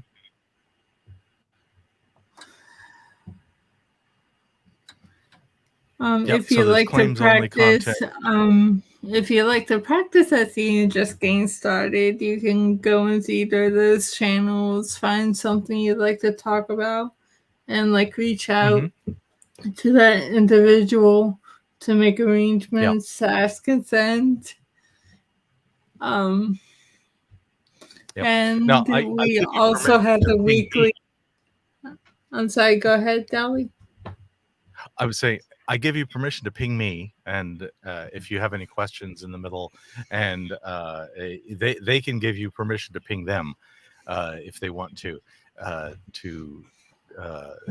have any help through the Discord. It is confusing. Yes. There are a lot of channels, and most of them you don't need most of the time. There is a Saturday practice on the SE Discord, both in the morning and in the evening, where I'm at. Before and after the Saturday call-in show. So there's a place that's a bit like this environment without the video part, where we do weekly practices. And how about just listening? That's always welcome. And you absolutely can PM me if you have questions. Not that I am that good with Discord. Discord is very confusing. Okay. But yeah, and also if anyone is interested in SE and hasn't really checked it out too much yet, there is the subreddit. Is a very nice place to be as well. So. You understand? There's something like 20,000 people in there. Oh. Is there really? Yeah. And there's a meat-eating ogre named Travis Statham. I call him an ogre, but I don't mean bad anything. He's awesome. Travis is fun. He seems like a pretty cool guy. He's one of the mods there. Give you a tour, figure out what you need. So my computer is telling me I need to leave. I'll leave the rest of the show in your capable hands. Work it out amongst yourselves. Enjoy. Thank you, Dali. Dali, You. good luck with your power. Good luck. All right, and then there were two. Then there were two. How are you doing, Peirce? I'm doing pretty good. Pretty good for a Thursday evening. You know, enjoying the show. I think I had a pretty good SE conversation right off the bat. With James. Yeah, with James. James, he was pretty good. How about you? How was your evening going, Gina? It's going okay. It's been a strange day for me. I wasn't actually expecting to do this tonight. No?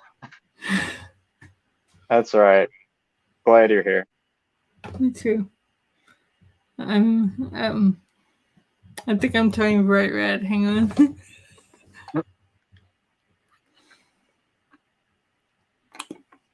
I'm glad we had so many callers early on. Now we have hit a bit of a dry spell. I'm hoping maybe we can fit one more in before 9 o'clock here, or whenever we decide to.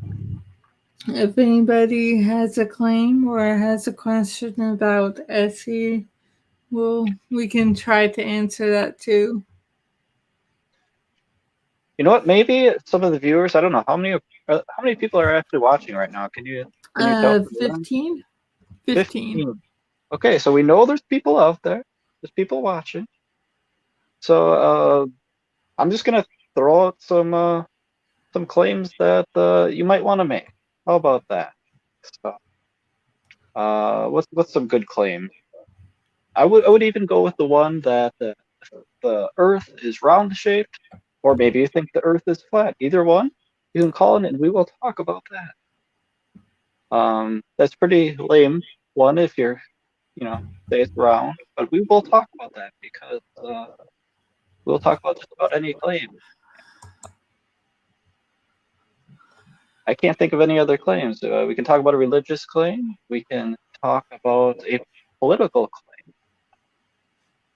If your claim is that voting Democrat is the way you should vote, or maybe your claim is that you should vote Republican. That can be about abortion. We already kind of went over that. We talked about that a little tiny bit, or Dali kind of sidestepped that. We can talk about veganism. We can talk about carnivorism. I don't know if that's the term. You can tell me what that term.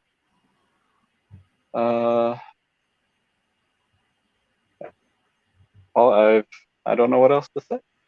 What do you got, Gina? What claims people should call in? Pretty much anything. If you have a strong belief about something you think is true and it affects your behavior in some way, you might benefit from having another set of ears and clarifying questions to help you think about it. You can feel free to call in. It doesn't even have to be an SE conversation. We can have a meta conversation about things related to SE. Absolutely. Or we can just talk about SE in general. If you're thinking about having a conversation, we can talk about how you can have that conversation. We can talk about this. Actually, you know what? Gina, do you mind if I ask you a few questions about yourself in SE? Sure, go ahead. How did you find out about SE? Well, I think about 4 years ago, I was right on the tail end of practicing Reiki. I had given it up around 2017. And I was looking for ways to improve my own critical thinking. And I think I did a Google search or YouTube search on critical thinking and atheism. and stumbled on Anthony's channel. Oh, okay.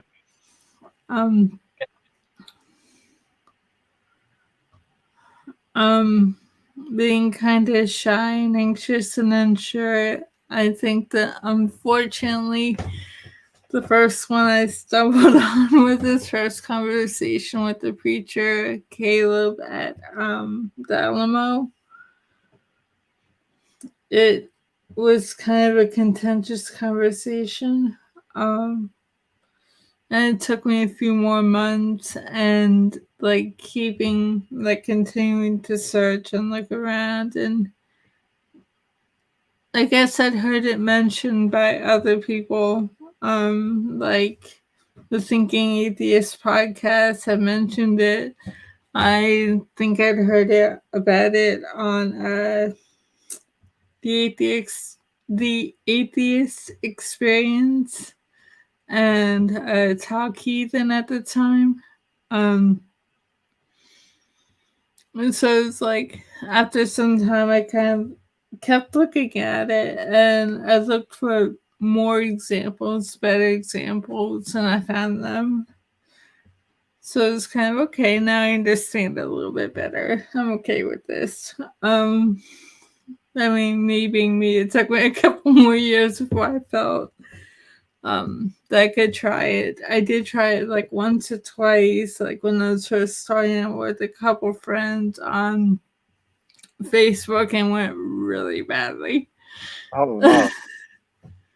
Went so poorly because I don't think I really understood at the time, and I didn't explain to my conversation partners what I was trying to do. Yeah. It's important. My first conversations were, they were pretty bad. They were a train wreck. But yeah, that's kind of how that goes. I think anytime you try something new in anything, you'll have some problems perhaps. So yeah, how do you think so the first one conversation, first couple you didn't think went so well. How about now? Do you think your conversations go quite a bit better then? A lot more pleasant, a lot more enjoyable.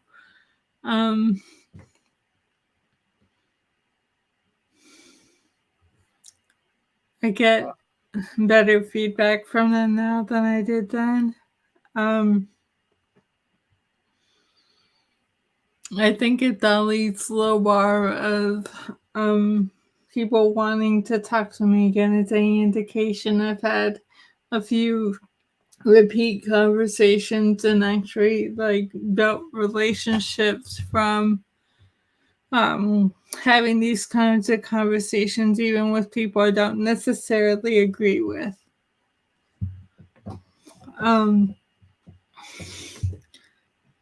Do you think it's easier to do SE on a person who has a claim that you disagree with or that you agree with?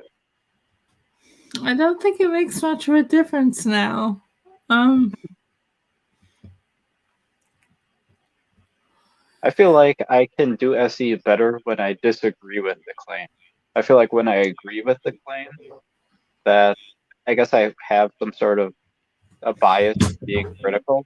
So I think it's difficult for me to do that. It's almost like doing SE on myself in a way.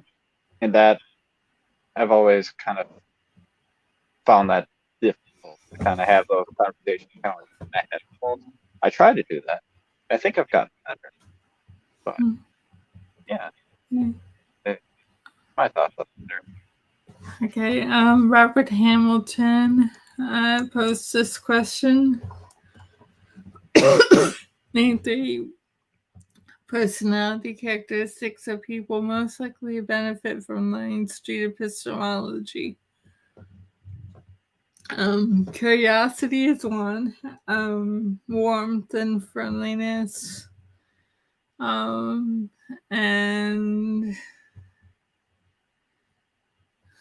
patience. Learning patience has been a big one for me. Openness is a good one. Go ahead. Yeah. I'm sorry, I was just saying it's so small on my screen that I couldn't actually can't actually read the comment, but I was able to see what that one was, and you read it, but I kind of lost track. Yeah, I agree with you. I think your answer was pretty much spot on.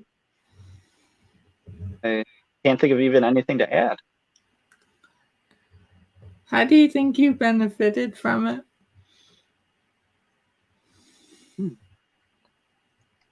How do I think I've benefited from SE, I suppose? That's the question. From learning SE.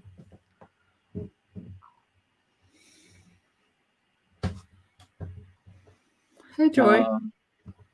I would say I have a better. Oh, we're having a big. Hey, Joy. I would say I have a better. Hi, Jay. Hello. Was that 2 fingers? All right, if you want to turn off the YouTube in the background. Can you mute the background, please? I think we're good. I think you got it. Can you hear us?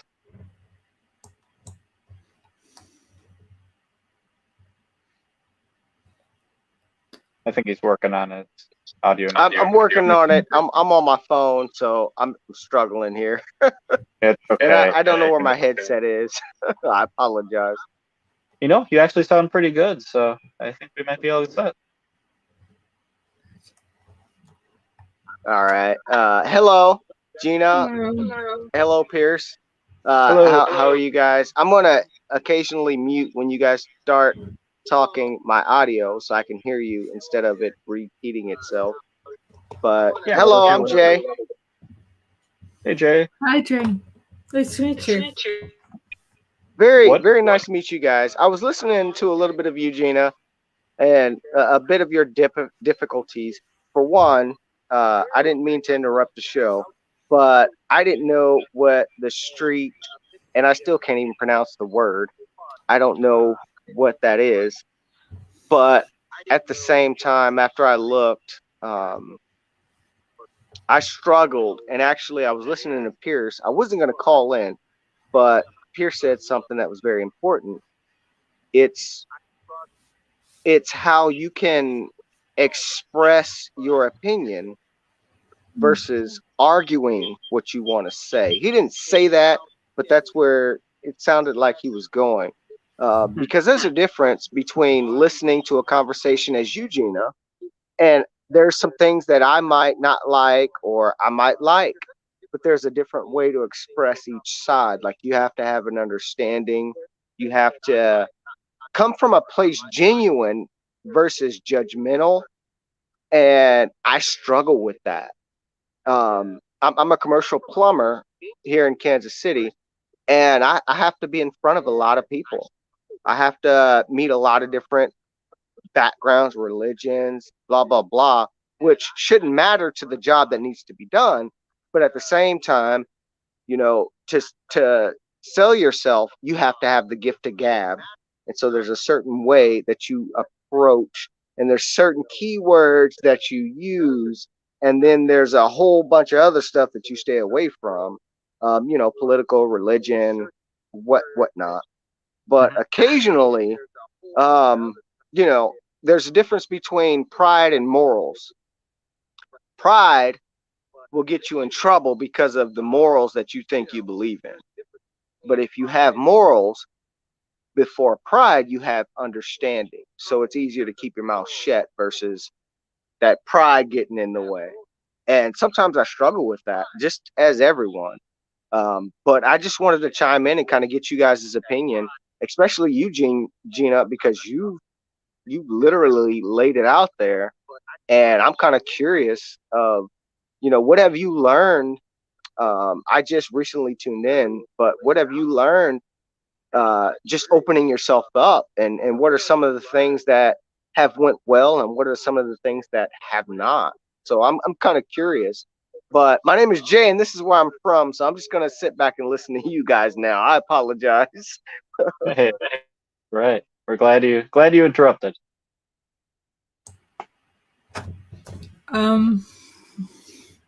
I think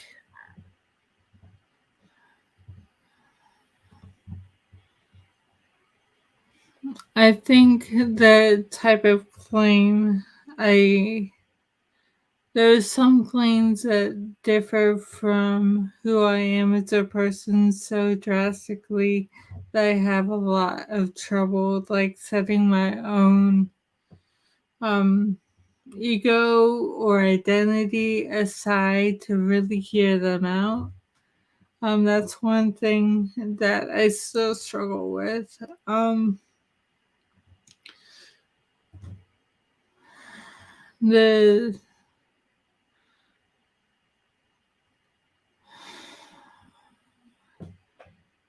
Sometimes I have problems listening to criticism.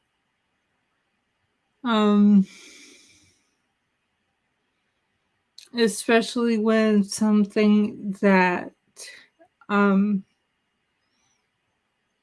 that doesn't vibe with my own experience. Like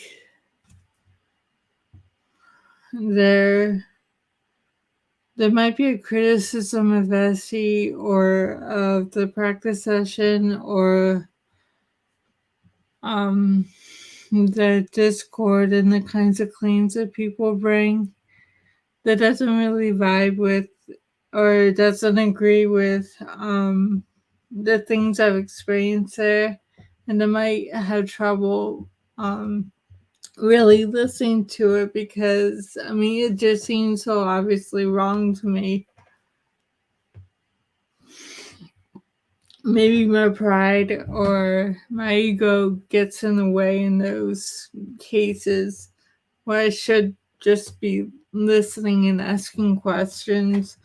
You said something. You said something very important. You said pride and ego gets in the way when you should have been listening or asking questions. I'm going to give you a hint because I was the same way you are. It took a conversation. I'm going to hot topic it real quick, but it was a conversation about LGBTQ teachers and the government getting involved with LGBTQ and the school district. And I was wrong, but what I said was, I don't mind LGBTQ teachers. It doesn't matter. What I do mind is if there is an LGBTQ staff that is pushing new, what do they call it? Pronouns, him, they, this, and their, mean different from when I grew up and what I learned. That to me was unacceptable. And I still stand by that. But what I had to research and understand is, even though my beliefs differ from what that teacher's belief may be, my belief should not overcome what the school allows. It's very different because the school obviously has more researchers, more professionals that look into it, and they have statistical value of, the outcome.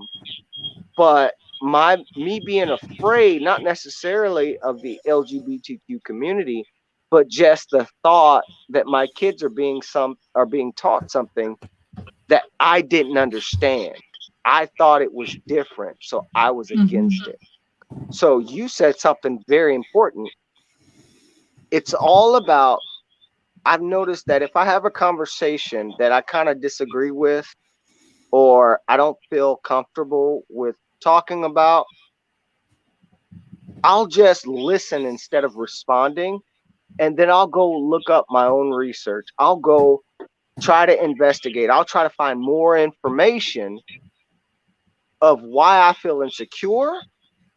But then once I do my research, there's a lot more understanding so that that fear or that afraid of the unknown is alleviated. It's gone. Yeah. But I'm glad you said that. It does take, you have to stop, you have to understand, and then you have to know before you try to defend. And it helps so much. It does. So you can break things down. You can understand what a person might be conversating about, but their goal in the conversation of where that conversation is leading to, if you know more about the value, then you're better equipped and better prepared to have a more constructive response instead of a destructive response, an angry response, or a irritated feeling response. Yeah. So I'm glad you said that. Now go ahead. I'm sorry. Go ahead. I was just paraphrasing what you were saying, like a defensive response, right? You're not really hearing the other person, but there's like a wall there. Like something won't let you hear them unless you get through that like initial like pushback. Like, no, I can't hear. I don't want to hear it. Oh yes. Yep. That's it. That's it. And it's I find myself, it's normally when there's a topic brought up that I didn't do my homework. I don't know enough about, but yet either I'm trying to defend or I'm trying to agree. But when you get lost in translation and you really don't know enough, you either do one of two things. You lock up, you back down, or you start talking rhetoric that has nothing to do with the conversation. And that is where I find myself sometimes, and it's easier for me to say, hey, I don't know much about this topic, but if you can give me some pointers of where I can do more research, hey man, I'll be all ready to have this conversation. But I don't want to offend anybody with my lack of knowledge.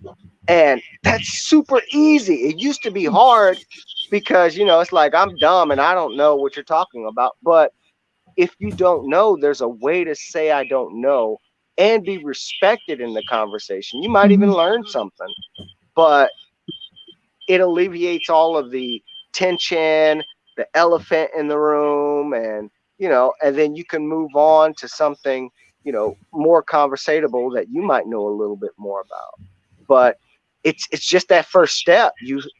I had to find out when enough was enough, and where I just had to say, I don't know much about it.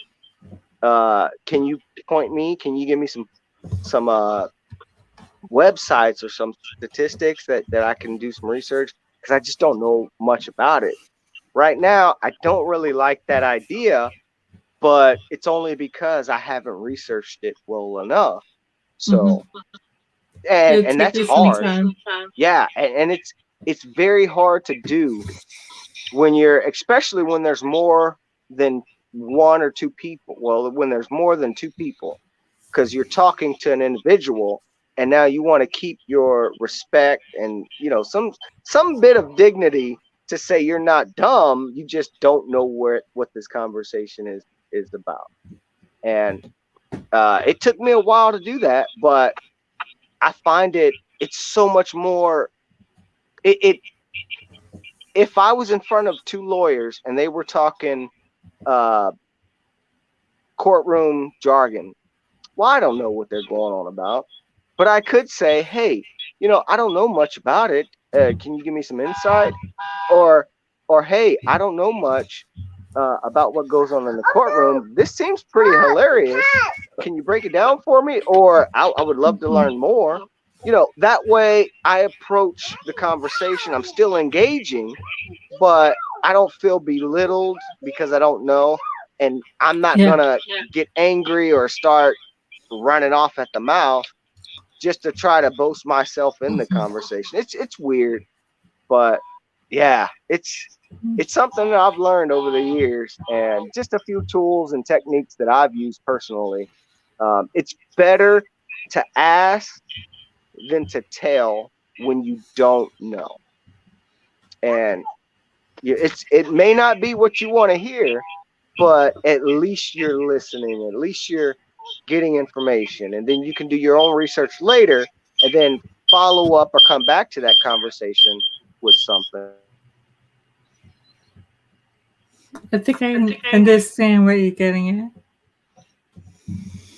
Yeah, I think I mostly, or maybe perhaps entirely, I'm not sure, but I think I agree with you, is what I'm trying to say. One question I have for you, Jay, is I know you said that you'd want to listen, and I think that's great. And then you'd kind of ask for pointers, do your own research, which is great, fantastic. Completely agree with you.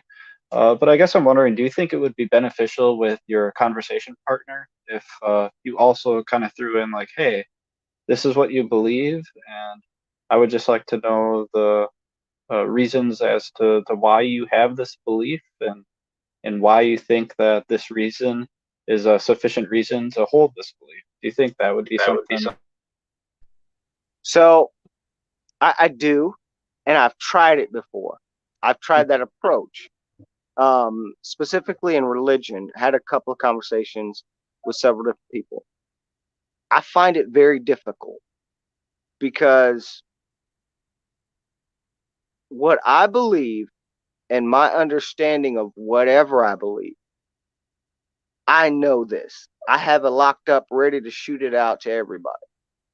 But if we're having a conversation, I'm using religion as an example.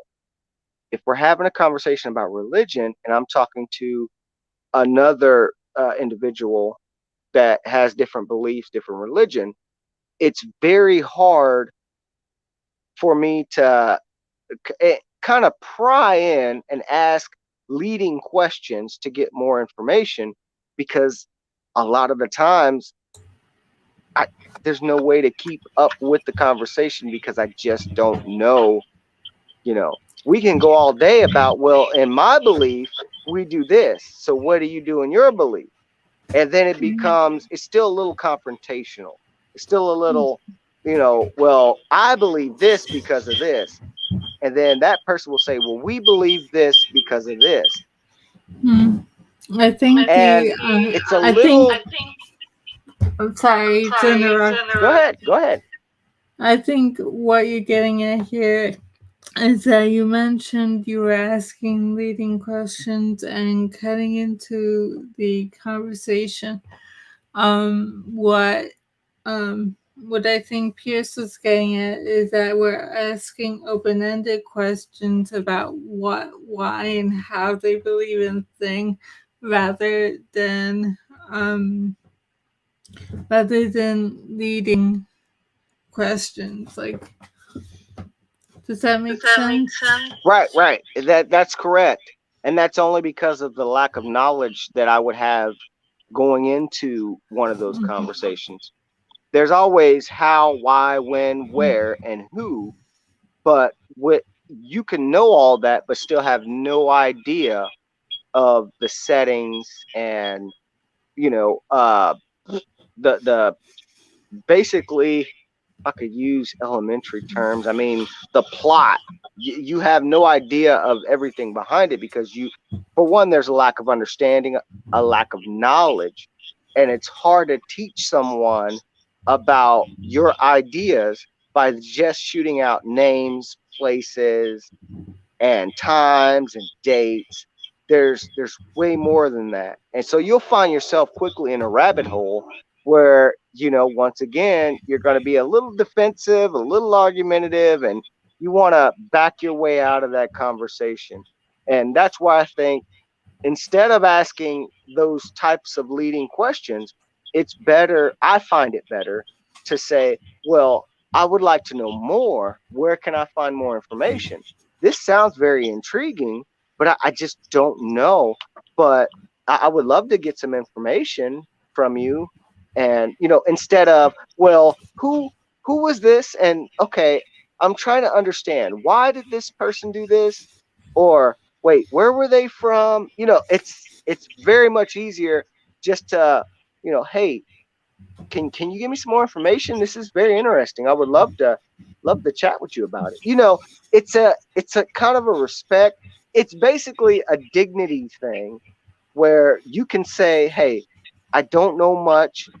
I feel undereducated on this topic, but instead of me looking like a jerk and arguing with you, why don't I ask you for information? Why don't I try to understand what you're trying to say, follow it, but ask questions as, where can I find more information about that? Where can I research more about that? Where could I have a better understanding about that? But that's what I meant, Peirce. That's the difference of my approach. Okay. And I think earlier you said that you're not really familiar with SE, which is perfectly fine. But I guess, and I think your approach is okay. I don't think there's anything wrong with that. I think it's fantastic.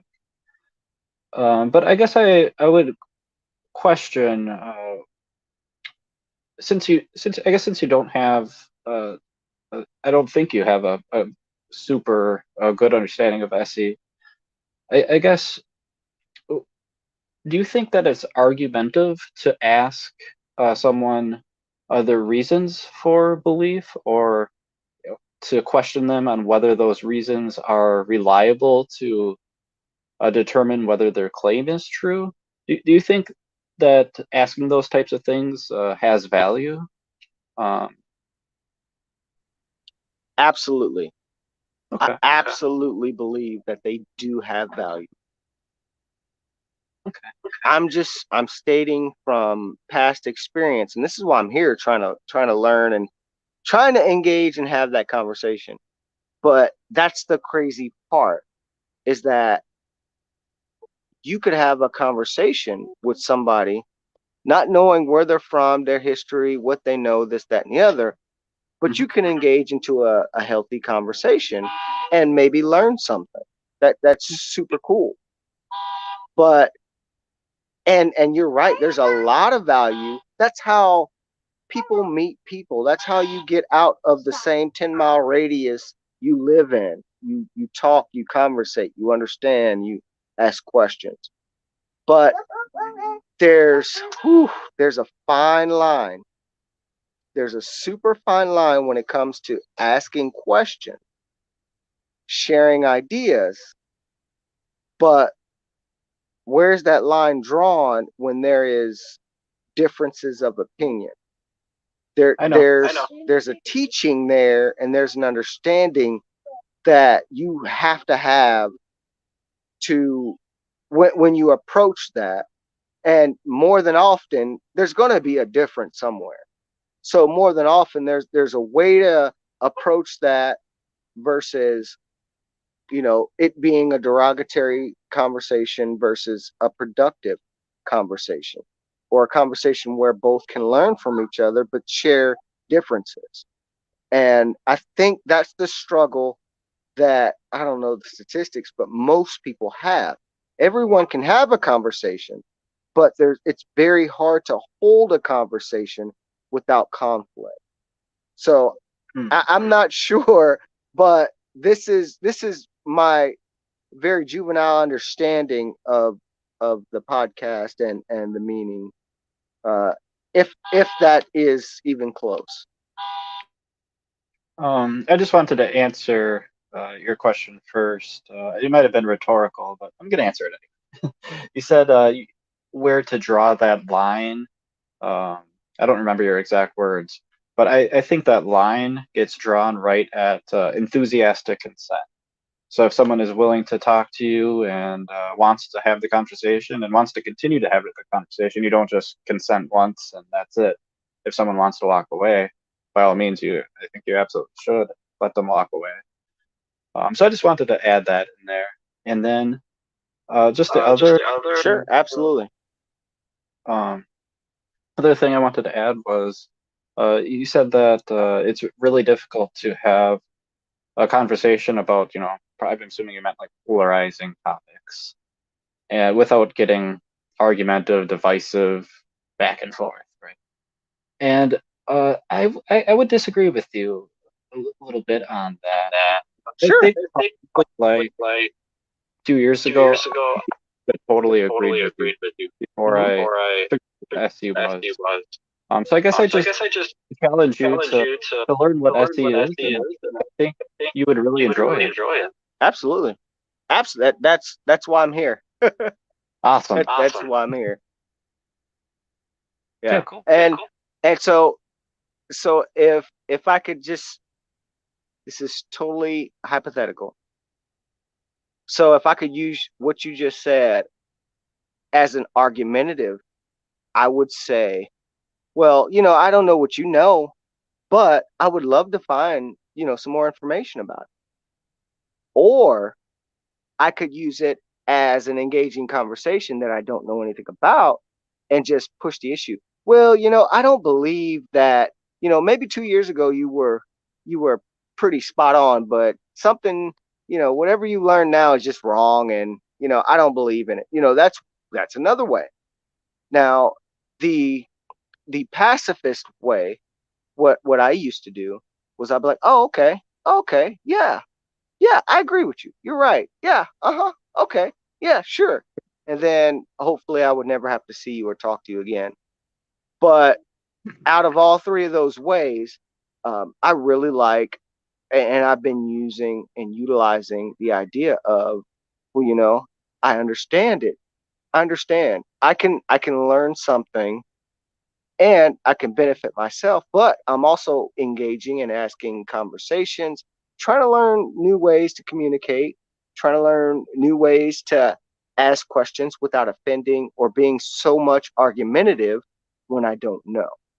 So that's what I wanted to just show you. I've learned a lot over these long years, but I really like having conversations, because let me tell you something. If I could have a 5-minute conversation with my kid and we're talking about Fortnite and this, he can text all day, but when I say, hey, how was your day? How's everything going? Did you learn anything? Oh, it was fine. It was good. Yep, my teacher taught us some stuff. And it's like, there's a lost sense of communication amongst people that I believe is an ongoing issue because of the lack of time that parents have to engage, and just the lack of understanding from young parents that didn't learn themselves on how to have a conversation, understand, learn, be open-minded, and that type of thing. So that's been very important to me, and that's why I'm very curious of the meaning and the understanding. But yeah, man, I appreciate it, Peirce. No problem. I know we're over time on the show here already, but if you want, you can drop me a DM and we can continue the conversation another time if you'd like. I also posted in the private chat, I don't know if you can see it, Jay, but there's a link to a website where you can find resources to learn about what street epistemology is. You can go to streetepistemology.com. You can see examples on Peirce's.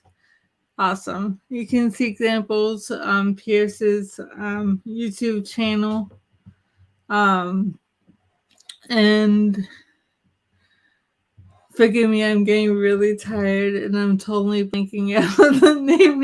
That's totally fine. That's totally fine. I'm glad I was able to talk to you guys. I really am. Thank you for sharing your perspective on this. We really appreciate you calling in. Yeah, thank you so much, Jay. Just to build off what Gina said, you can join the Discord, you can join the Reddit, streetepistemology.com. A whole bunch of different content creators out there. If you search Street Epistemology on YouTube, you'll probably find most of Anthony's videos in the first 6 pages, but there's a bunch of us out there, so if you want to learn it, I'm sorry it's so dark. I was outside on the deck. My kids are running around. No problem at all. All good. Try to get some light. But But yeah, I really appreciate it, man, and I'm looking very much forward to listening. I will join the Discord. I'm subscribing now, and you guys have a great night. And thank you for letting me gab a little bit and have an adult conversation. Sure. No problem. Thank you. All right, you guys have a great night. Thank you too. All right. Wow, that was awesome. So Yeah. I think that's a good point to just wrap up the show. And yeah, I love that. I'm glad that he's joining the Discord. He's subscribed to the SD channel. So that's great. All right. Thank you, Dali, for getting this started. Thank you, Peirce, for keeping it going with me. And Dali said I have to wave at the camera. So I'm Yes, we gonna have do to that. wave. Good night, everyone, and hope to see you back on Saturday.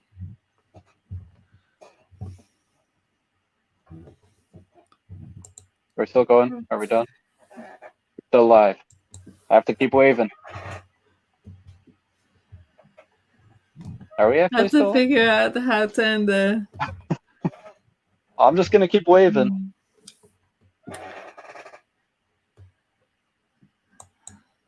Okay, my arm's getting tired, Gina. Forgive me. I'm just kidding. Take your time, figure it out. No biggie. That's how I leave video. I'm not sure how to end the stream. I wonder if that's a. I'm assuming that's a problem. Red button, right corner.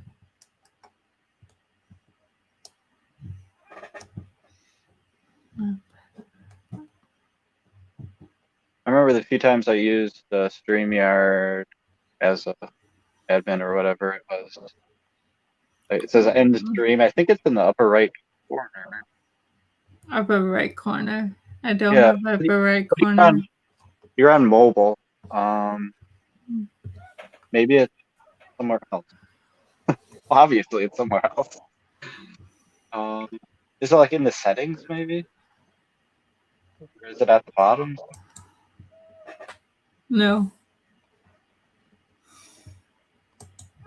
If we both leave, does it just end? Probably not, actually.